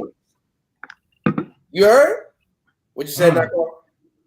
I said he was signing autographs and shit. Yeah. Yeah, man. You know why he can do that? Because nobody really seen what happened. It's his word against a dead black man. That's the way they like it. Niggas is mad that, you know, Tommy Sotomayor is digging up anything he could find of black people being ridiculous and putting it on his show, saying, see, you niggas deserve to die. We got our own brothers with us. Barakatha. We got our own brothers with us against us. And then we got Esau against us. All you have left is the truth. The only people that have been having the balls to go out in the street and tell the white man, you going into slavery, I don't like you. Your children right there, your children are going to pick cotton in my field. And they're going to work. Say what? Nah, did they say, oh, no, why would you do that to us? Yeah. And then black people be in the comments, y'all wrong. Y'all don't have this spirit. Why are you talking to them like that? And now when they kill a brother on video, now they want to be mad and mask up and go steal sneakers from Dick's Sporting Goods. But before, we was the big, bad, evil Israelites for telling the white man, hey, look, we don't like you don't like us. It is what it is. You ain't going to do nothing. That's what we tell Esau at camp. You ain't going to do nothing. You can huff and puff. We deep. If we was 3 deep, we wash you. We don't like you up here. Up here, you get no love. And they feel that energy and they stand back. We the kind of Negroes that they do not want breeding out here. And when I say breeding, I'm talking about mentally multiplying and making proselytes and making more and more and more. So now you know what they do? They take our YouTube video down. We got a YouTube video that says, who is Edom? 2 hours. The video lasted 2 hours. It was Ma'akiah's first time teaching, man, on camera on the channel.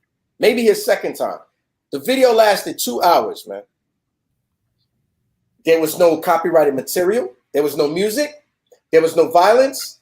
There was no death threats, nothing crazy. We was just teaching the Bible. What a brother was. So that lets you know that they're watching the channel. I talked to the brothers from Watchmen for Israel. They said, yo, we got 20, 30 videos going. I said, what? Yo, Brother Amos telling me, yo, they taking down videos. Like, we got older videos. We go looking for it. It's gone. Cherry picking our videos, taking them down. Awaken Israel, Priest of Box channel. The channel that brought me in the truth, basically. Gone. 7 years of Israelite teaching. Exquisite teaching. Gone. In a blink of an eye. And why are they doing that? Because it's working. Because what you're teaching is powerful enough to convert others to the way that you think. You could do it without brainwashing them. You could do it without prosperity gospel. You could do it without stretching the truth. You just make sense. They got to stop that. So now that Trump has made this executive order, Trump now has the power to just snatch your channel. There's no explanation.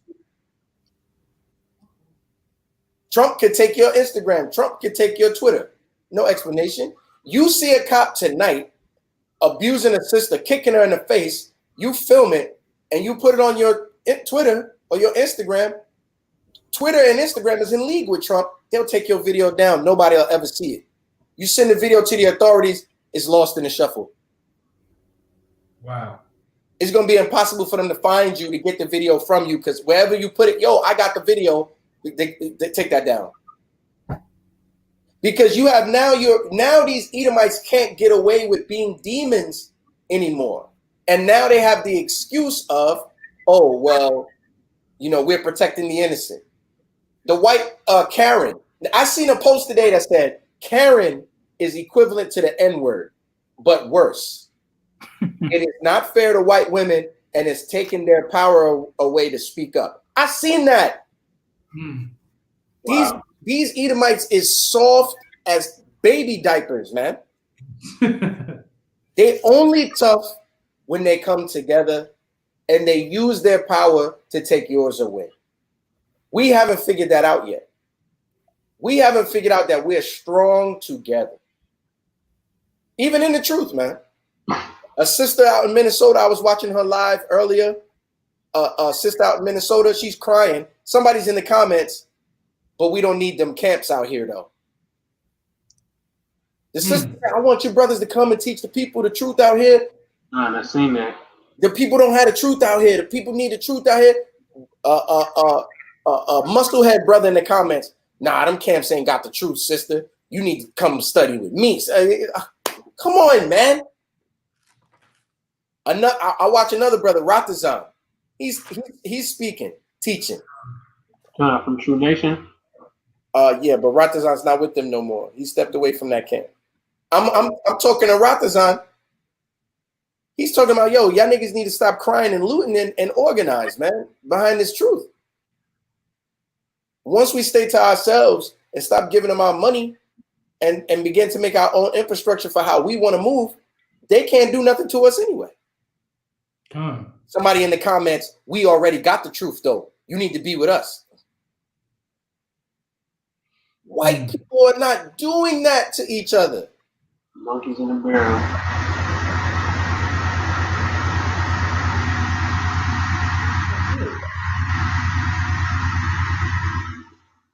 Where are the white people that are lobbying for our side?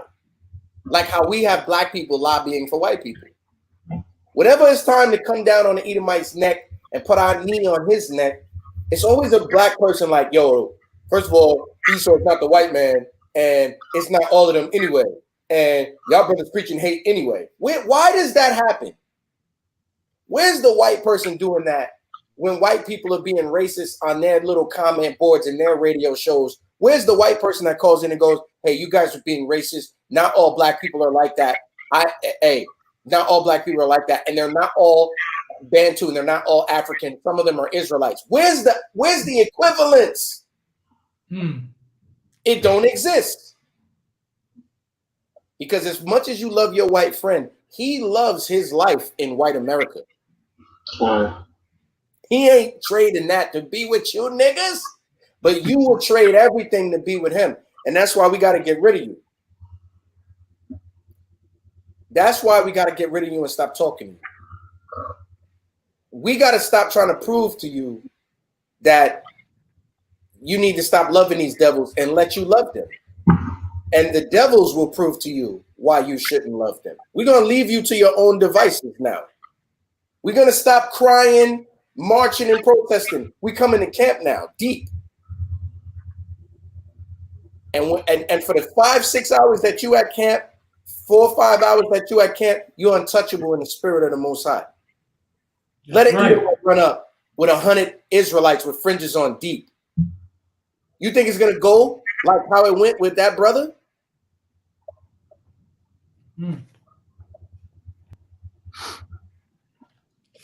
You think you're gonna run up and just grab somebody's son or daughter in front of all them Israelites with fringes on deep? First of all, the Most High is not even going to let the spirit of fear be on you because the word is going out in that circle. And then Esau is going to feel that, he's in league with Satan, so he can feel the spiritual power. This devil, Yahweh, I told you, these devils have no power unless the Most High gave it to them. So when you're on the side of the Most High, how can they have power against you? But as long as we crying, you know what you're trying to do? You trying to make Esau feel sorry for you into acting like less of a devil.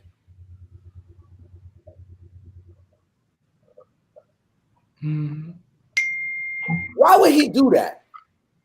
When now that we've been converted to the truth and we read the scriptures about Psalms 137 and 9, we don't even feel sorry for them Edomite cubs.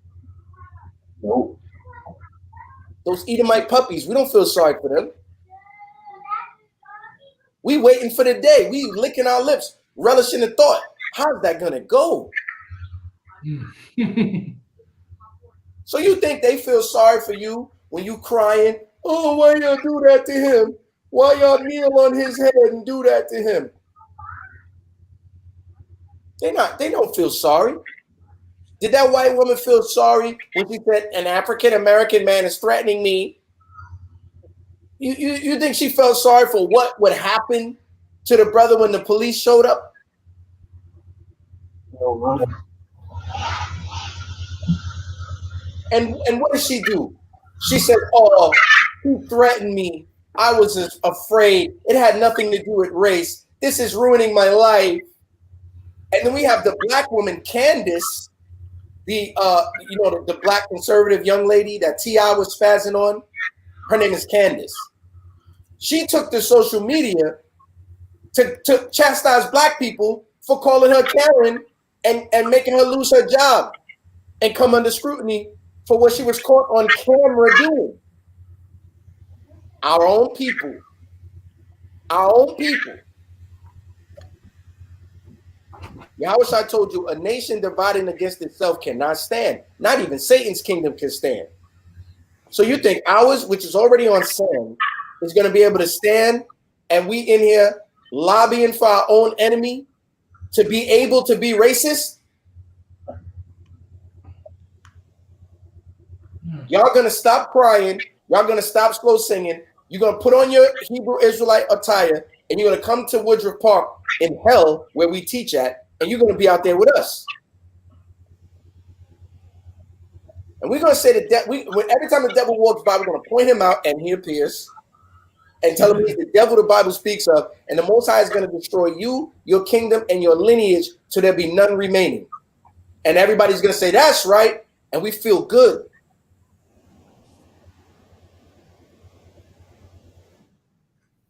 And don't nobody say nothing to us, and don't nobody do nothing. Cops circle the block 50 times. They can't do nothing because the Most High is not allowing it because we moving in the spirit. Take all that energy that y'all using to burn down Minnesota and take it and go build you something for yourself.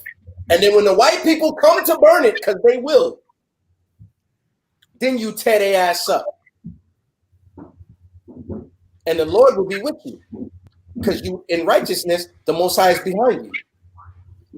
But y'all don't understand that because you're too busy scoffing what we're trying to do as brothers in camp. Once Esau figured out how to make niggas hate niggas, he took the chain off your neck and he went to sleep. He fired his overseers and kept 2 or 3 and built an extra wing to his plantation and started having children again. Then he put a leash around your daughter's neck and put it in his daughter's hand and let her lead your daughter around the plantation and said, look, ain't nobody gonna do nothing. Watch.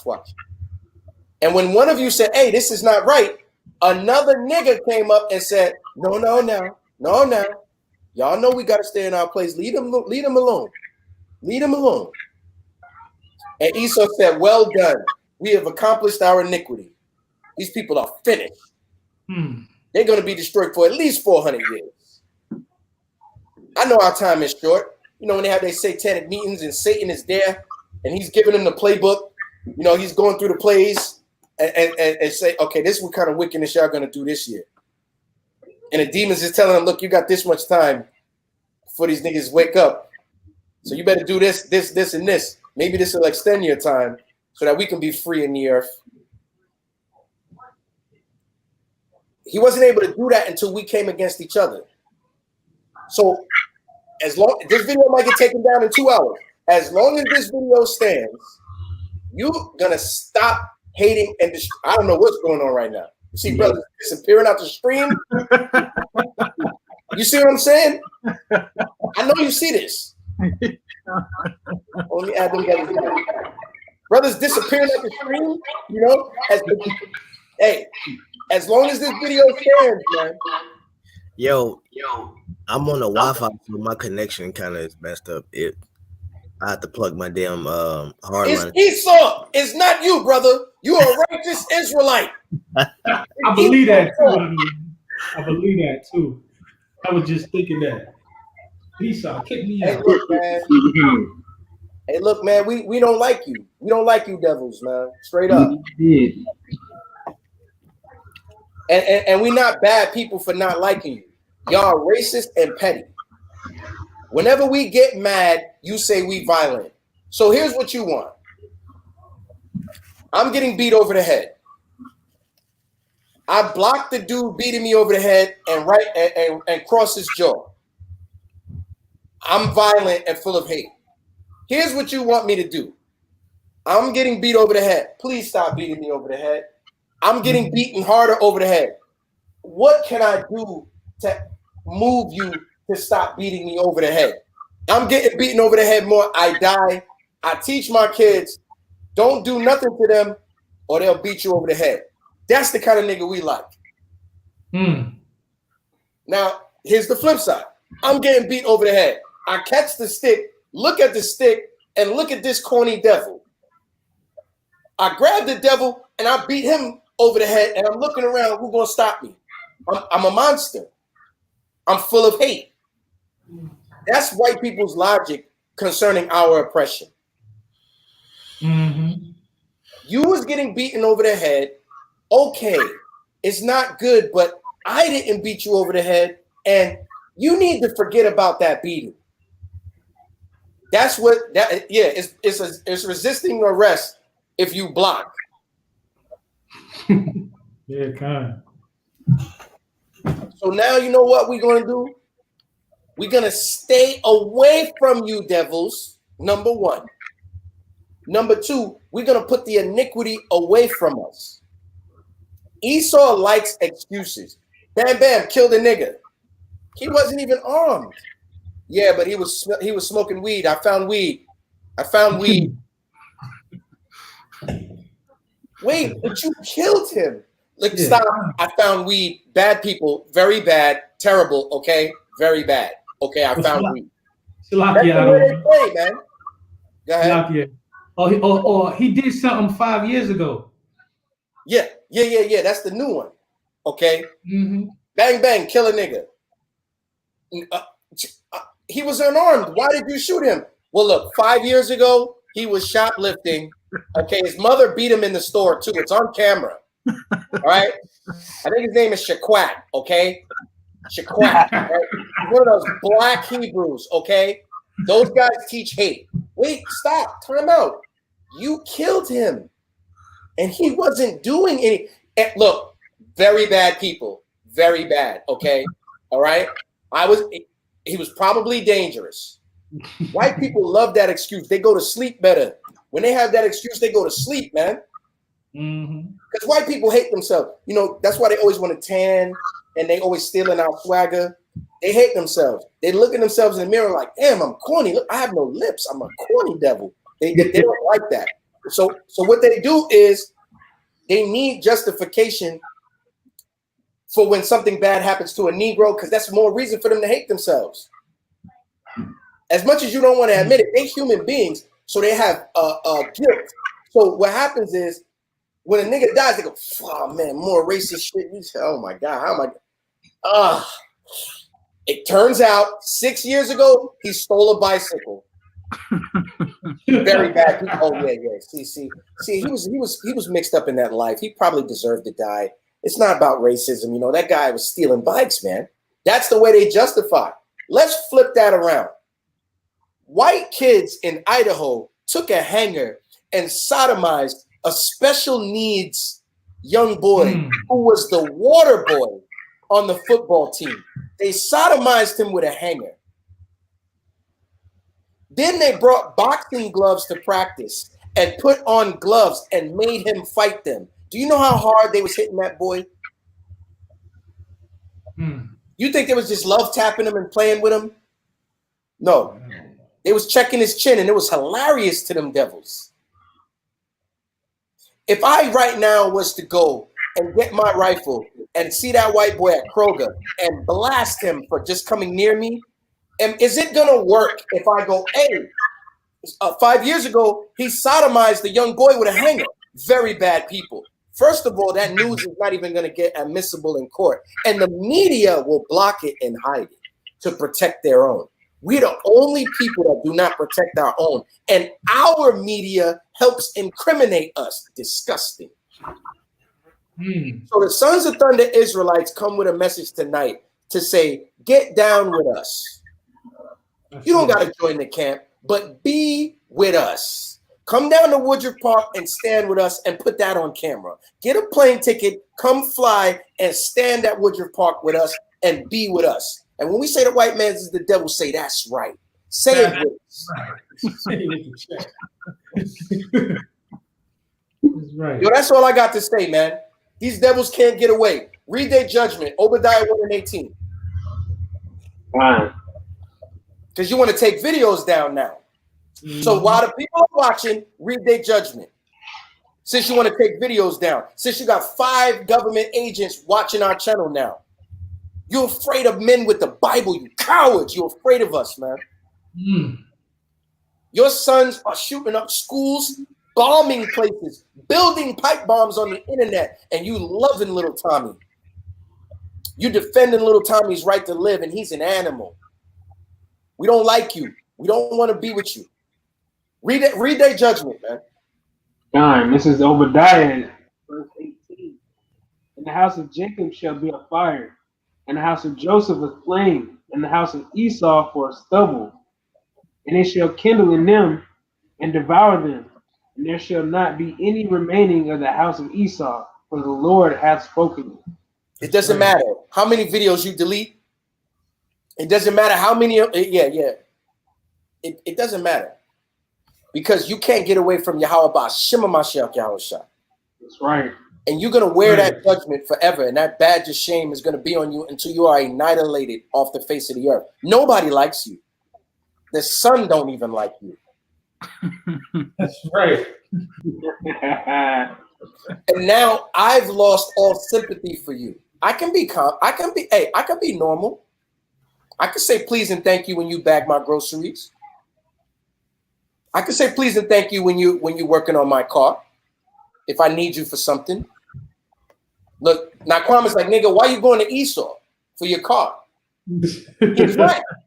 No, I'm talking about this damn. No, it's saying my page is unresponsive. That's because you're a black Hebrew Israelite. And you're dangerous. Very bad people. Very bad. Very bad. Look. Esau, we make mockery of you, Esau. Why are you mad that we burning down stores in Minneapolis when we left you and went and made our own place and you came there and burned it down? That's right. That's right.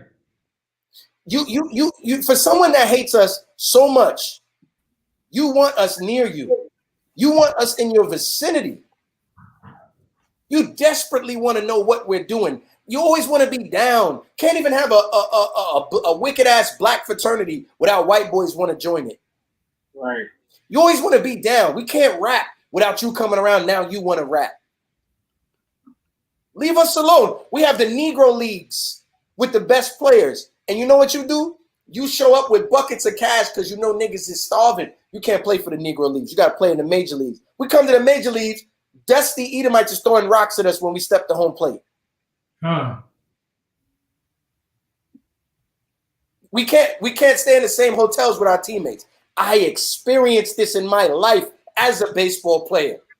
I went to racist ass Frostburg State in Maryland, and I was a starting catcher for the school. Them racist devils took my gym bag off the travel bus and left it at the school. They wouldn't pack it. I got on the bus. None of them would move aside so I could sit down. This is the year 2002. I couldn't even sit down on the bus. The coach had to cover for it and buy me all new clothes when we got to the destination where we was going to play our game. They was calling me Sambo from the dugout while I was at bat, playing for the same team. When I quit the team, niggas came to my house. Oh, yo, you can't do that. Yo, we need you back, bro. Come on now. Don't be so upset. Those guys didn't mean it. What do you mean? Make up your mind, Esau. Do you hate Jake or do you crave our presence and need us around you? It's a hate love. It's a hate love thing. You know that. Well, guess what? It's going to get bad for you. Give me Ezekiel 25 and 14. You know what I want. Is it 14:25? Get the scripture. You know what I want. It's the book of Ezekiel, chapter 25 and verse 14. And I will lay my vengeance upon Edom by the hand of my people Israel. That's right. and they shall do and eat them according to mine anger and according to my fury. Read. And they shall know my vengeance, saith the Lord God. See, when the Most High put the spirit on us to stop killing you, see the anger and hatred we have towards Jake when he step on our sneakers, there's no adjective to describe it. It's this type of anger. I know this nigga did not disrespect me like this, and I just paid bread for these joints. Is niggas laughing? Oh, they go to shorty I like. No, this nigga gotta die. That's the type of anger we have over sneakers between each other. If you in LA, it's somebody that's gonna walk up to you and go, hey, crippin'.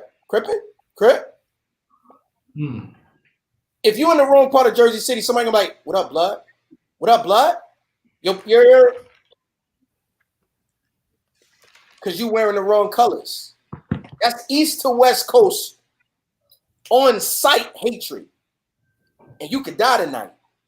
When the Most High put the spirit on us to take off the coon jacket, because it's hot. So we're going to take the coon jacket off. And when we get that hatred towards Esau, you Edomites are going to be petrified in that day. That's why the Most High said, you're going to know that I am the Lord. Because that's when you're going to start praying and begging for help. And you're going to realize that you inherited lies. That's going to hurt you. And the fear is good. Hey, man, look. Death, the Bible has been trying to tell us for the longest time, death is not what you're supposed to fear. Yahweh showed you death is not what you're supposed to be afraid of. Just go through it. But nobody want to die. Nobody want dead. Everybody want change, but nobody want to die. Nobody want dead, like the Benjamites say. Esau came over here on a boat with scurvy and lice, came off the boat, killed the Native Americans that was in the way, and took the women that they wanted, built the house out of log trees, lit a fire, smoked his pipe, and said, anybody try to take this from me, you're going to have to kill me because I'm going to kill you. And you know what Jake do? Jake opened the front door and let Esau all in the house and make him tea. And make him a sandwich. And then when Esau started kicking him out of the damn house, he said, why are you kicking me so hard? Don't kick me so hard. Suckers, man. And weak. Slacking. And then nowadays we chant to, we just want equal rights. We want to be equal. Just give us equality. Why do we want to be equal? Nobody else on the earth wants to be equal to us. Why do we want to be equal? Equal is better than the bottom. But I'm gonna tell you this. Esau didn't ask for no equality. Right, that's what I was just about to say. He don't ask for equality, he asks for what he wants. Period. Why would you do this? Let me tell you something. You got black people under your thumb. In the media, you could portray them any way you want. You could sleep with the baddest of their women just by being a corny cracker. You could sleep with the finest of their women. Because they'll be like, oh, we're going to make some beautiful babies. So stupid. Our women are gone. Our women are gone. I just commented on the Instagram post earlier today that came to my feed. There's a black girl. She got a silk press. She took the damn plastic off, almost ripped the damn eyebrows off. And when upon seeing her hair, she instantly wanted to cry, but she had to fight it and act like it was okay because her hair wouldn't lay down. I put in the comments, this young sister is beautiful. She should wear her own hair. There's no reason for this. What do you think happened? Oh, man. 500 loudmouth Eves attacked me. Right. Look at my comment. This young sister is beautiful. She doesn't need to do this. She should just wear her natural hair. Now remember, the post is a young girl, and the soundtrack is a faggot laughing hysterically. That's the soundtrack to the video. When she takes it off, you hear the cackling laughter of a sodomite black man, and that's the joke. of, oh, she's so mad. Look how funny this is. On that post, I wrote, there's no reason for this. The young sister is beautiful. She should wear her natural hair. I was attacked by nothing but black women. You think Esau is going to come in and say, hold on. Hey, black woman, you're too busy being my cheerleader. Fall back a little bit, okay? It's kind of embarrassing. Your black man is who we're trying to destroy. When it's time for war, you ain't going to be able to do shit. He's the only one that's going to be able to help you. You need to back him up a little bit so this can be fair. Because now that you're against him, you're turning him to a sodomite, weak punk. And it's not going to be fun anymore for us to have war. You think Esau is going to do that? You think Esau is going to go to to Atlanta and go to the gay club and say, look, you men are a part of the army of your nation. And all of you being sodomites like this is kind of like, it's not fair for us to keep destroying you. You guys got to toughen up a little bit. Is Esau going to do that? No, I don't know. Is Esau going to go park at the mall and tell Eve, wait, sister. You're giving $300 at a time to Moab for fake hair. Oh, how much them eyelashes cost? $130. What are they, mink? Oh, that makes them special? No. Take that money and invest it into your community and help your black man. Because remember, when it's time for war, all that I'm a queen, we're going to rape all of you like we did before. Y'all ain't going to do nothing. You need your black man to stand up. So can you put some of that money so this could be a fair fight? Is Esau going to do that? Everything that I'm saying, y'all know he's not going to do it. Is Esau going to go tell all your rappers, hey, look, it's kids 3 and 4 years old that know all the words to your songs and they grow up to become monsters? Can you guys make more of a positive message? And, you guys can rap about what you want to rap about and have your own radio station where you can play what you like. And we'll let you, we'll give you a time slot for you to do that. But your music is destroying your culture. And music is culture. And your music is destroying your culture. There are no psalms in the Bible of Israel raping their own women, committing adultery, and killing each other. There's no such psalm. Israel's songs were about them killing their enemies. Y'all songs are about killing each other. You guys are kind of making it too easy for us. Is Esau going to do that?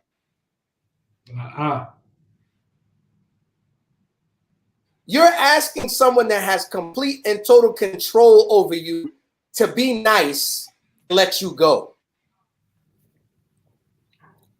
Right. They're going to sit back and watch you do it. Go ahead. They're going to sit back and watch you destroy yourself. Why they laugh? Take your money too. And take your money.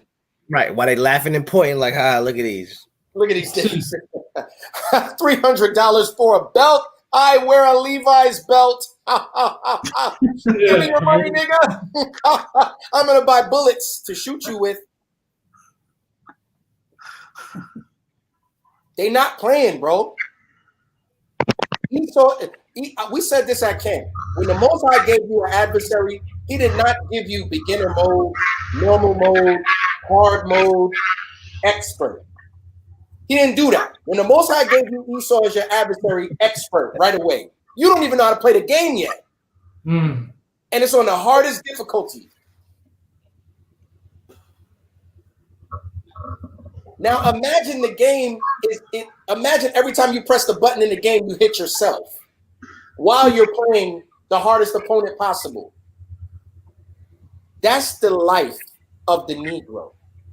He's against himself and he has the most difficult enemy on earth. There is nothing left for you but to come into this truth. Because when you come into this truth, you can say things like this. Give me Isaiah 13 and 15. When you come into the truth, You can say stuff like this. Read. Book of Isaiah, chapter 13, verse 15. What it say? Every one that is found shall be thrust through. Read up above that. Read verse 13. Verse 14. Verse 13. Therefore I will shake the heavens, and the earth shall remove out of her place. See, now when the Bible says that the earth shall not be moved, that's not talking about the earth don't spin, because there's something called an earthquake.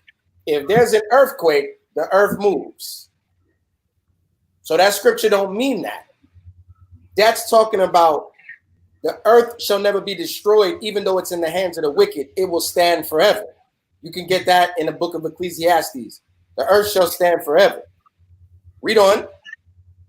In the wrath of the Lord of hosts, and in the day of his fierce anger.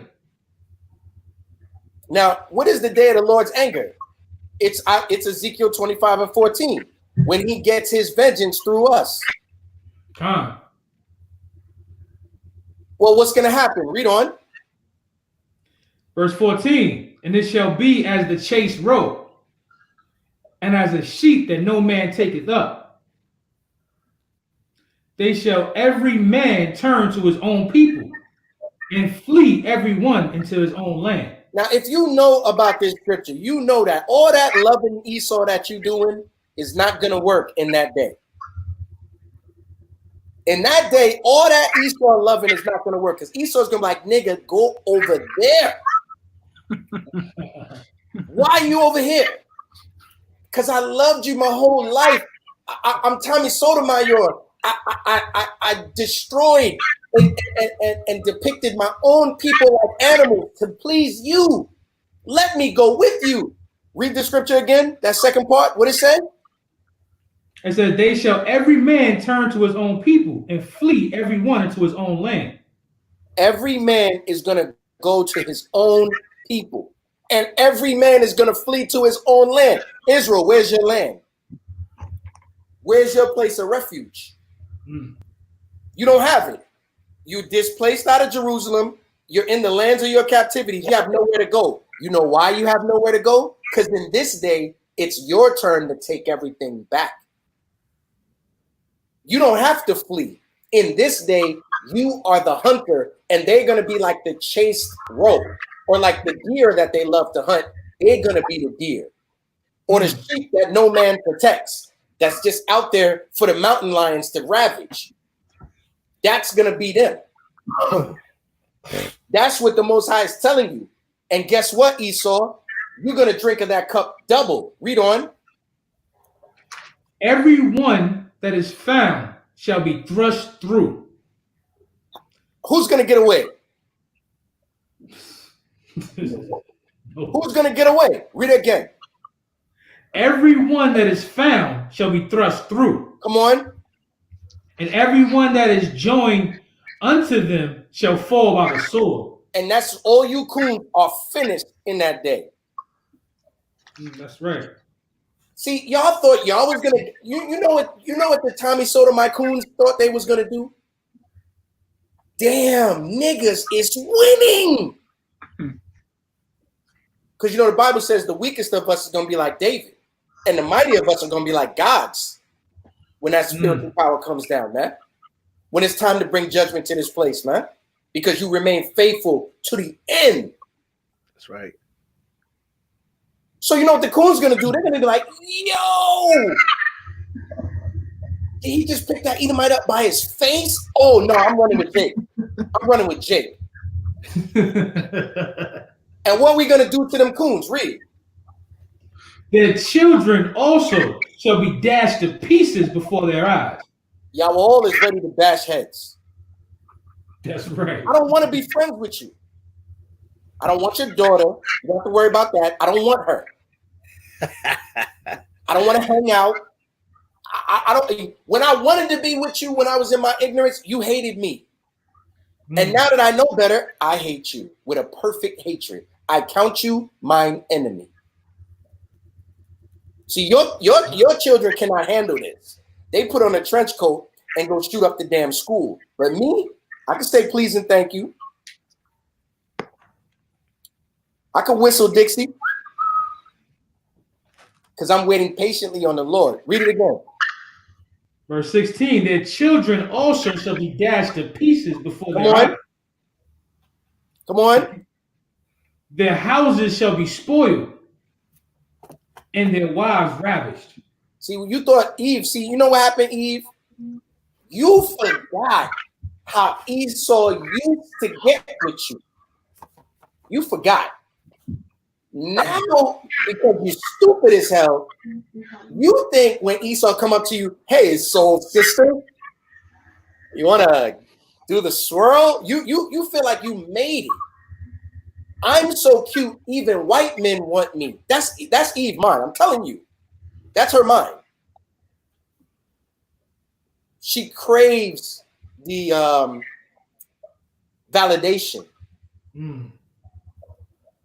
Why you think she's on Instagram all day showing her butt, titties for free?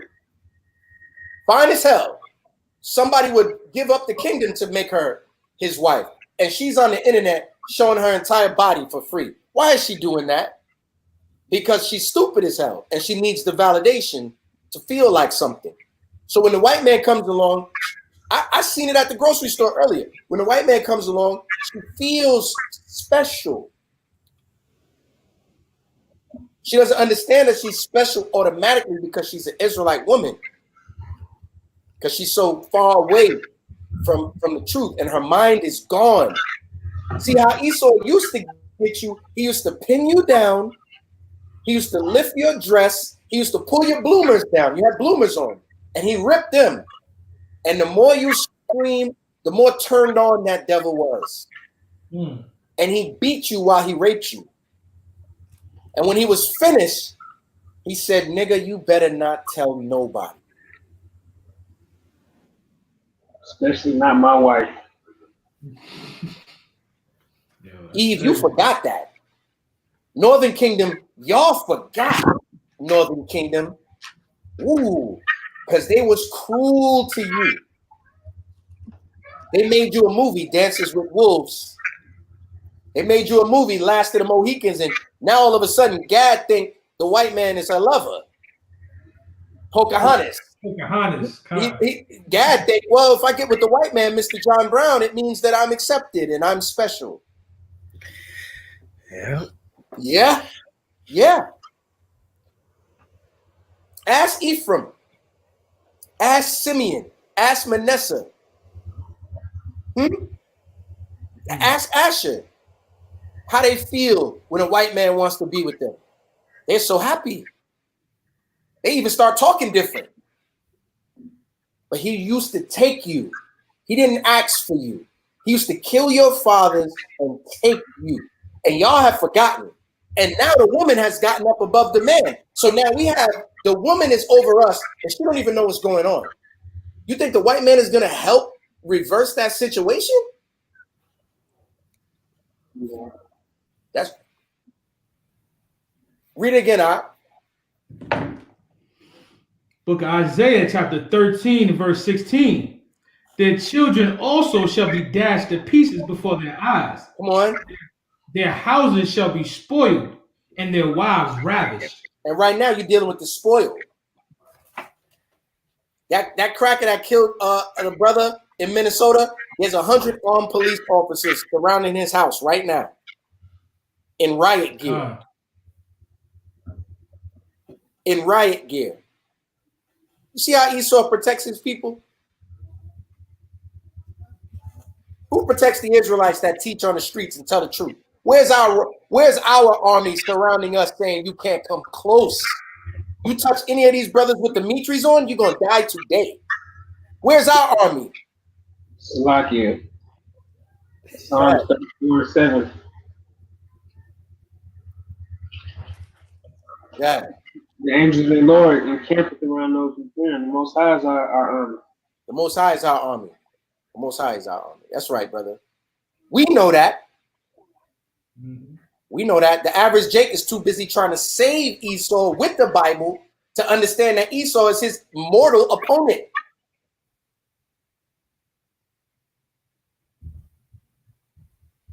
It's gonna, with this executive order that Trump put out, the time is here now. where it's gonna be difficult for you to hear this Bible.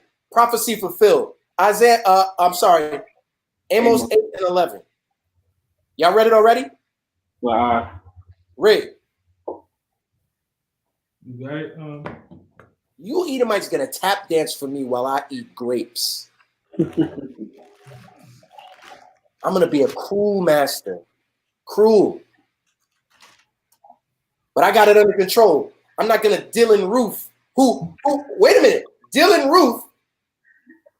Why couldn't the media dig up the fact that he was with the Klan and going to Klan rallies until months later?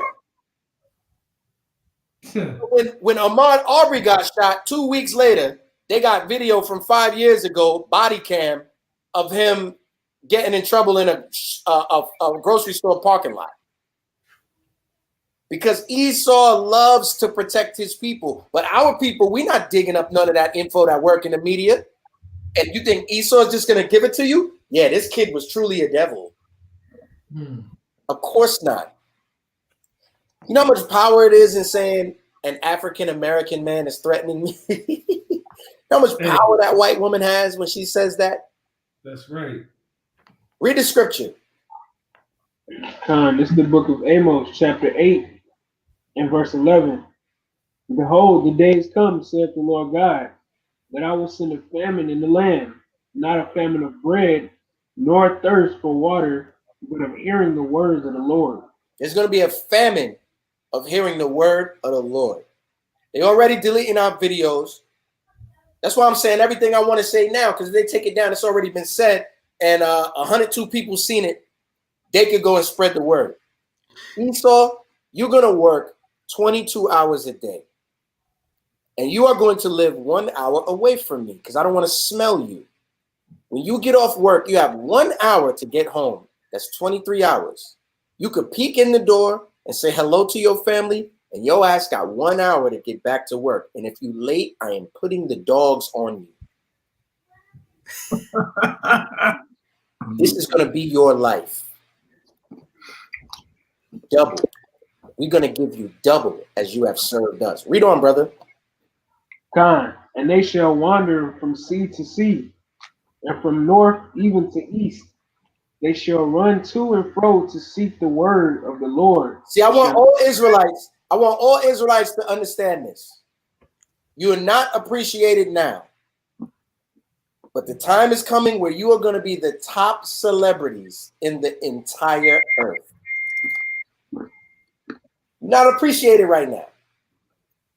Hey, sister, you want to hear the word? Sister.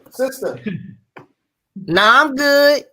Hey, brother, you want to hear the word? Hey, come politic with us. Come build with us, brother. We answer all questions. We go into the Bible, brother. Nah, I'm on a mission, boss. I'm on a mission. Gotta get somewhere. You know the sister. Nah, you good. Go ahead. Oh, the sister told me, "You're not God." You remember that? Saturday? Yeah. She said you're very judgmental. I don't think I was doing that. The brother said, "Look, you might think you know the Bible, but I'm trying to show you you don't. Come. Let's see. Let's see if you know the Bible. Some black woman with no teeth, you being judgmental. You ain't God. You're going to be the top celebrities in the earth in that day." Read on, brother. Read loud. Verse 13. In that day shall the fair virgins and young men faint for thirst. They that swear by the sin of Samaria and say, Thy God, O Dan, liveth, and the manner of Beersheba liveth, even they shall fall and never rise up again. See, there's going to be a lot of people that claim to know God in that day, and they're going to fall, man. And they're going to be hunting for the brothers that was trying to show you the Most High out of the scriptures. You don't get respect now, but the time is coming. Y'all are going to be the most beloved men in the earth, and it serves them right. Because we go out to 5 points in the baking hot sun with human feces on the ground. Oh, man, that was disgusting. And teach the Bible. Vile, disgusting people stripping naked in front of us, showing us their sores. while we try to teach the Bible. Grown men behaving like children, making noise just so they don't have to hear the scriptures for hours, not for a couple minutes, for hours. That's what we deal with. It's not in vain, brothers. It's not in vain. All right? The earth was made for our sakes, and Esau, you're going to suffer. That's right. Right now, what you're doing is earning that ass whooping. You know how your mother, she watch you? They've been earned that ass whooping. What you talking about? They've been earned that. They earned that. They've been earned that. Don't sit up here like it's something new. They've been earned that ass whooping. Hey, you know how you watching the kids? A long time coming. Hey, you know how you watching the kids and they proud as hell acting up. Proud as hell. But they don't know you watching. And then they turn around and look at you watching. Yeah. That's how we feel. Go ahead. I'm gonna whoop your ass. Come on, go ahead. Show out. Show out. Ooh, you proud. I'm gonna whoop your ass. Hey, that's what's gonna happen to Esau. You know how many Edomites? Hey, meditate on the kingdom. You know how many Edomites never been beat with a belt before? Yo, I'm gonna whoop my Edomites like kids. They're gonna cry. Bloody murder, they're gonna cry. Yo, I don't want to go into my kingdom fantasies. Yo, I love y'all, brothers. Y'all teaching good. Yahweh Hashem, Hamashiach, Barakatham. Stay strong. Keep pushing his word. And don't take your hand off the plow, man. We almost there, man. All right? That's right. That's right. I'm calm. All right. The water I don't want for coming on, man. I got one precept I wanted to bring out. Isaiah 49:26. And I will feed them that oppress thee with their own flesh, and they shall be drunken with their own blood. That's right. As with sweet wine. And all flesh shall know that I, the Lord, am thy Savior and thy Redeemer, the mighty one of Jacob. That's right. That's right. That's right. Judgment. That's right. Judge, man. I was holding that Amos 1:3 too. Because you was just saying something, and I know you got to get ready to go because I know y'all brothers got to get up early in the morning. But is that Amos 1:3? Make sure. Right. Yes. Thus saith the Lord, for 3 transgressions. Oh no, this is not the right one.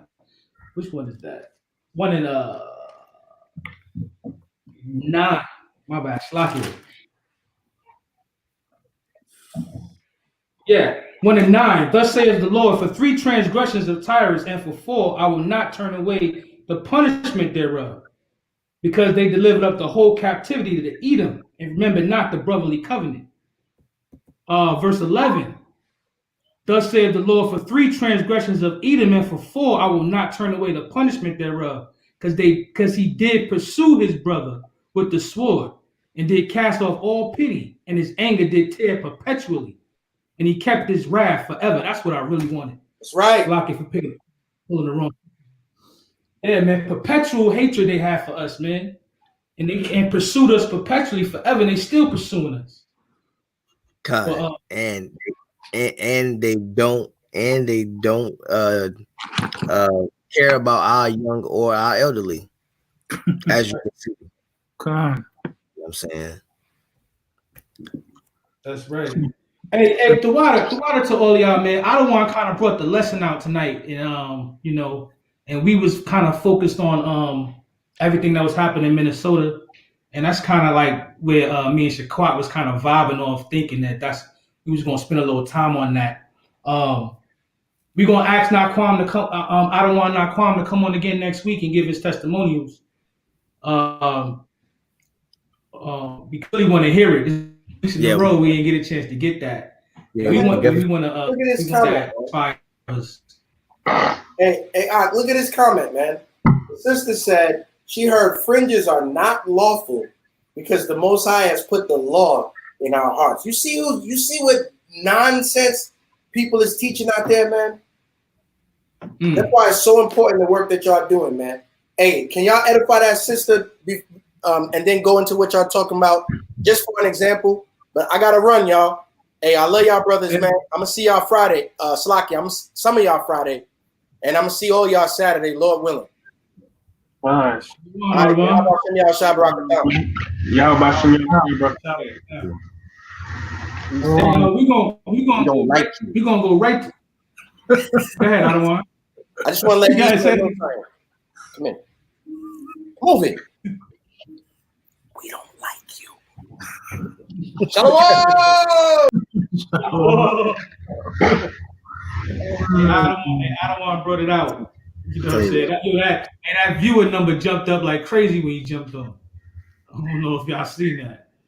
Hey, but I always appreciate it. Hey, yo, for that sister, I'm gonna take you right to Numbers 15 and 38. Speak unto the children of Israel and bid them that they make them fringes in the borders of their garments throughout their generations, and that they put upon the fringe of the borders a ribbon of blue, and it shall be unto you for a fringe, that ye may look upon it and remember all the commandments of the Lord and do them, and that ye seek not after your own heart and your own eyes, after which you used to go on whoring. So it's telling us to wear fringes throughout our generations. That's how I'm seeing it, you know. And for the sister who said, the fringes are on our hearts, I'm assuming that they're talking about you feel like we're in the new covenant. Kai, I was gonna briefly bring that out just to show the sister.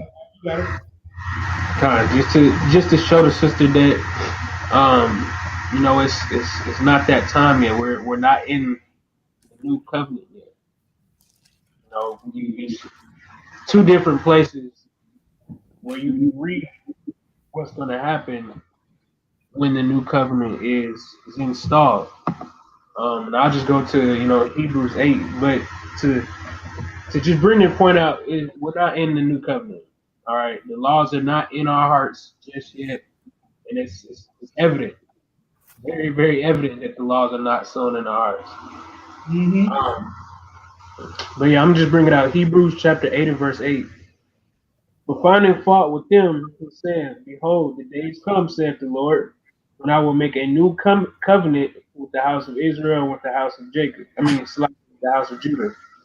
Not according to the covenant that I made with their fathers in the day when I took them by the hand and led them out of the land of Egypt, because they continued not in my covenant, and I regarded them not, saith the Lord. But this is the covenant that I will make with the house of Israel after those days, saith the Lord. I will put my laws into their mind and write them in their hearts, and I will be to them a God, and they shall be to me a people. And they shall not teach every man his neighbor and every man his brother, saying, know the Lord, for all shall know me, from the least to the greatest. So that goes ahead and straight up tells you, like, it's no way we're in the new covenant right now. It's people still teaching the Bible. It says that in the new covenant that the laws will be in our inward parts. They're going to be in our minds. Right now, the laws are not in our minds. There's still plenty of Jake on the earth that don't know that they need to come back to the law, statutes, commandments. There's plenty of Jake in the earth that don't know that they're not supposed to be eating pork, that they're not supposed to be eating all kind of damn abomination. Catfish, shrimp, lobster. Hey, a lot of people don't know that. Go ahead, Adawan. Salaki, the sister said, she said, that's what the pastor said. Well, I know, but I got the haters around me. I always looking to rebut with the word. Yeah, she's look, the pastor said all that. The pastor said all that and then said, pass the plate to that sister. Right.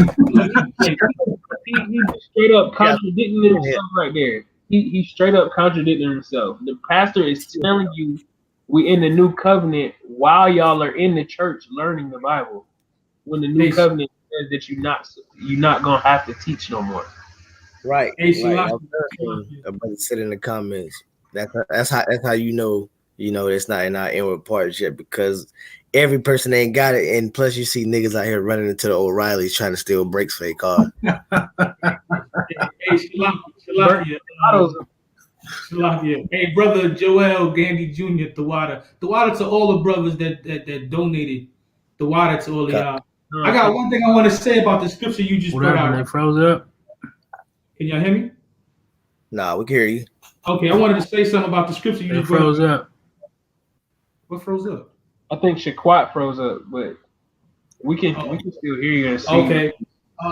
That verse 8, it says, "For finding fault with them, he said, behold, the days come, said the Lord." Not it came, but it come. It's coming in the future. It's future.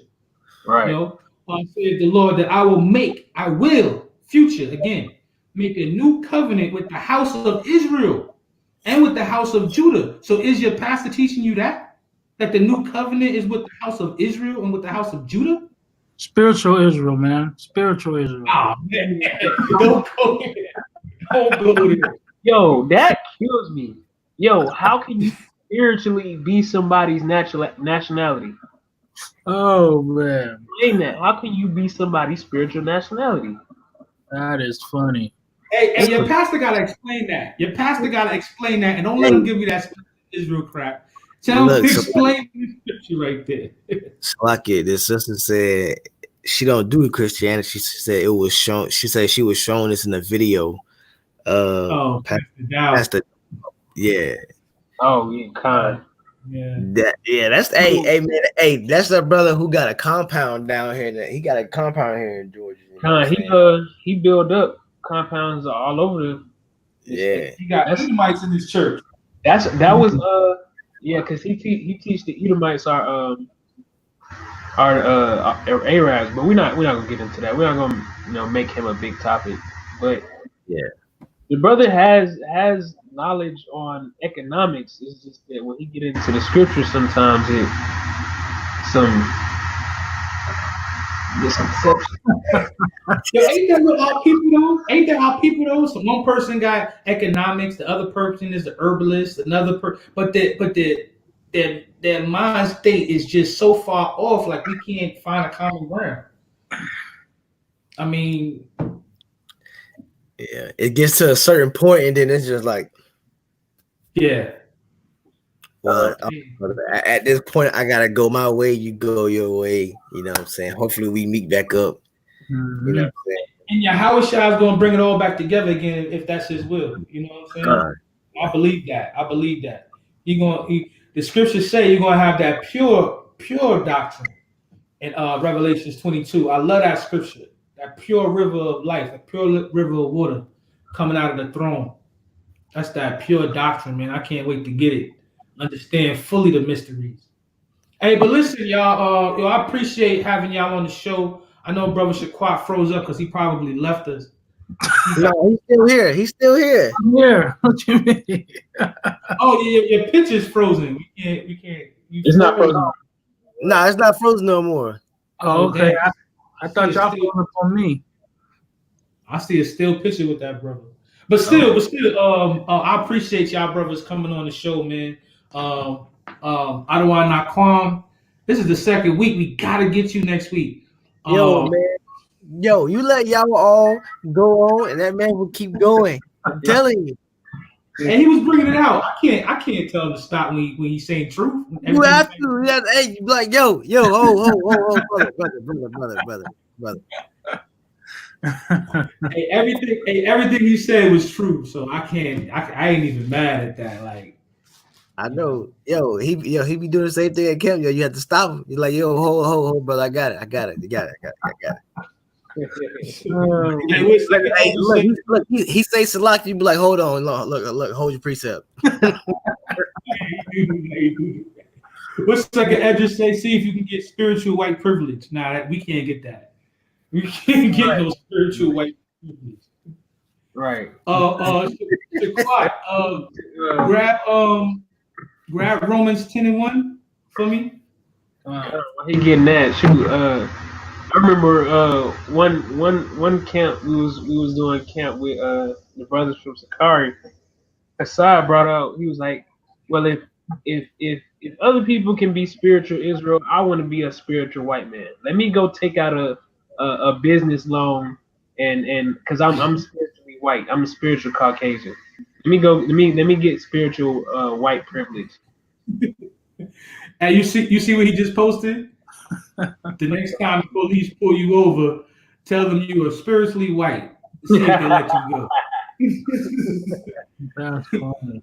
They gonna look, Yeah, they gonna look at you stupid as hell. That's what they gonna do. Yeah.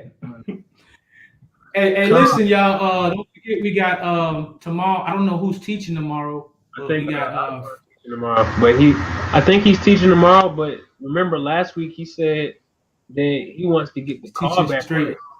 Right. So if he's teaching tomorrow, then our Friday night call is going to be just a Friday night call. It won't be alive if y'all are teaching. So make sure y'all call in tomorrow, man. Yeah, make sure y'all call in. Call in. We gonna the numbers is gonna be all over the place.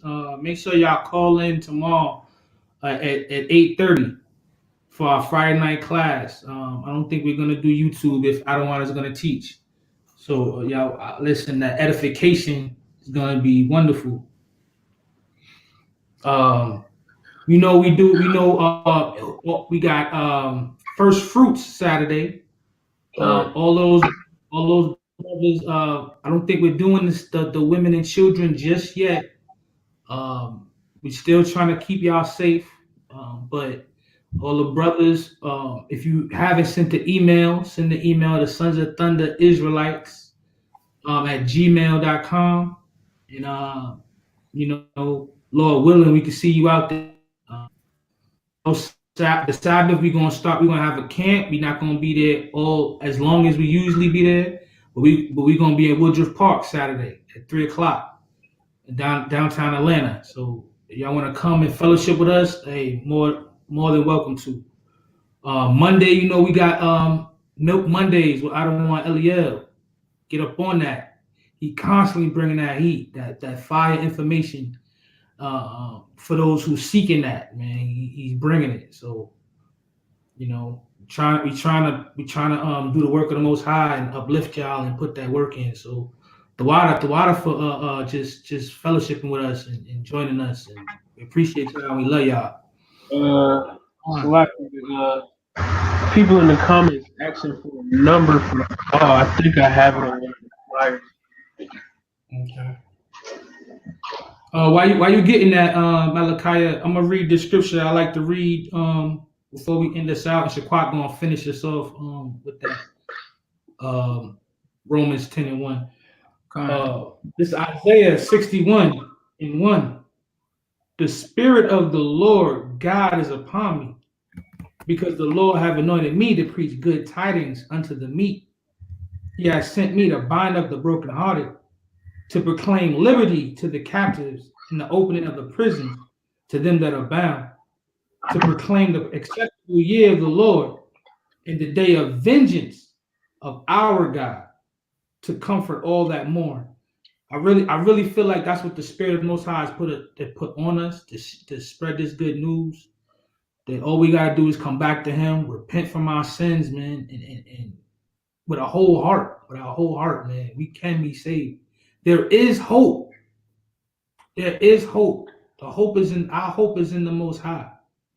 That power that Yahweh Shai, what people call Jesus Christ, that power that He brings comes from the Most High. That is our hope. That's our only hope. So we gotta believe it to be true and trust in it, man.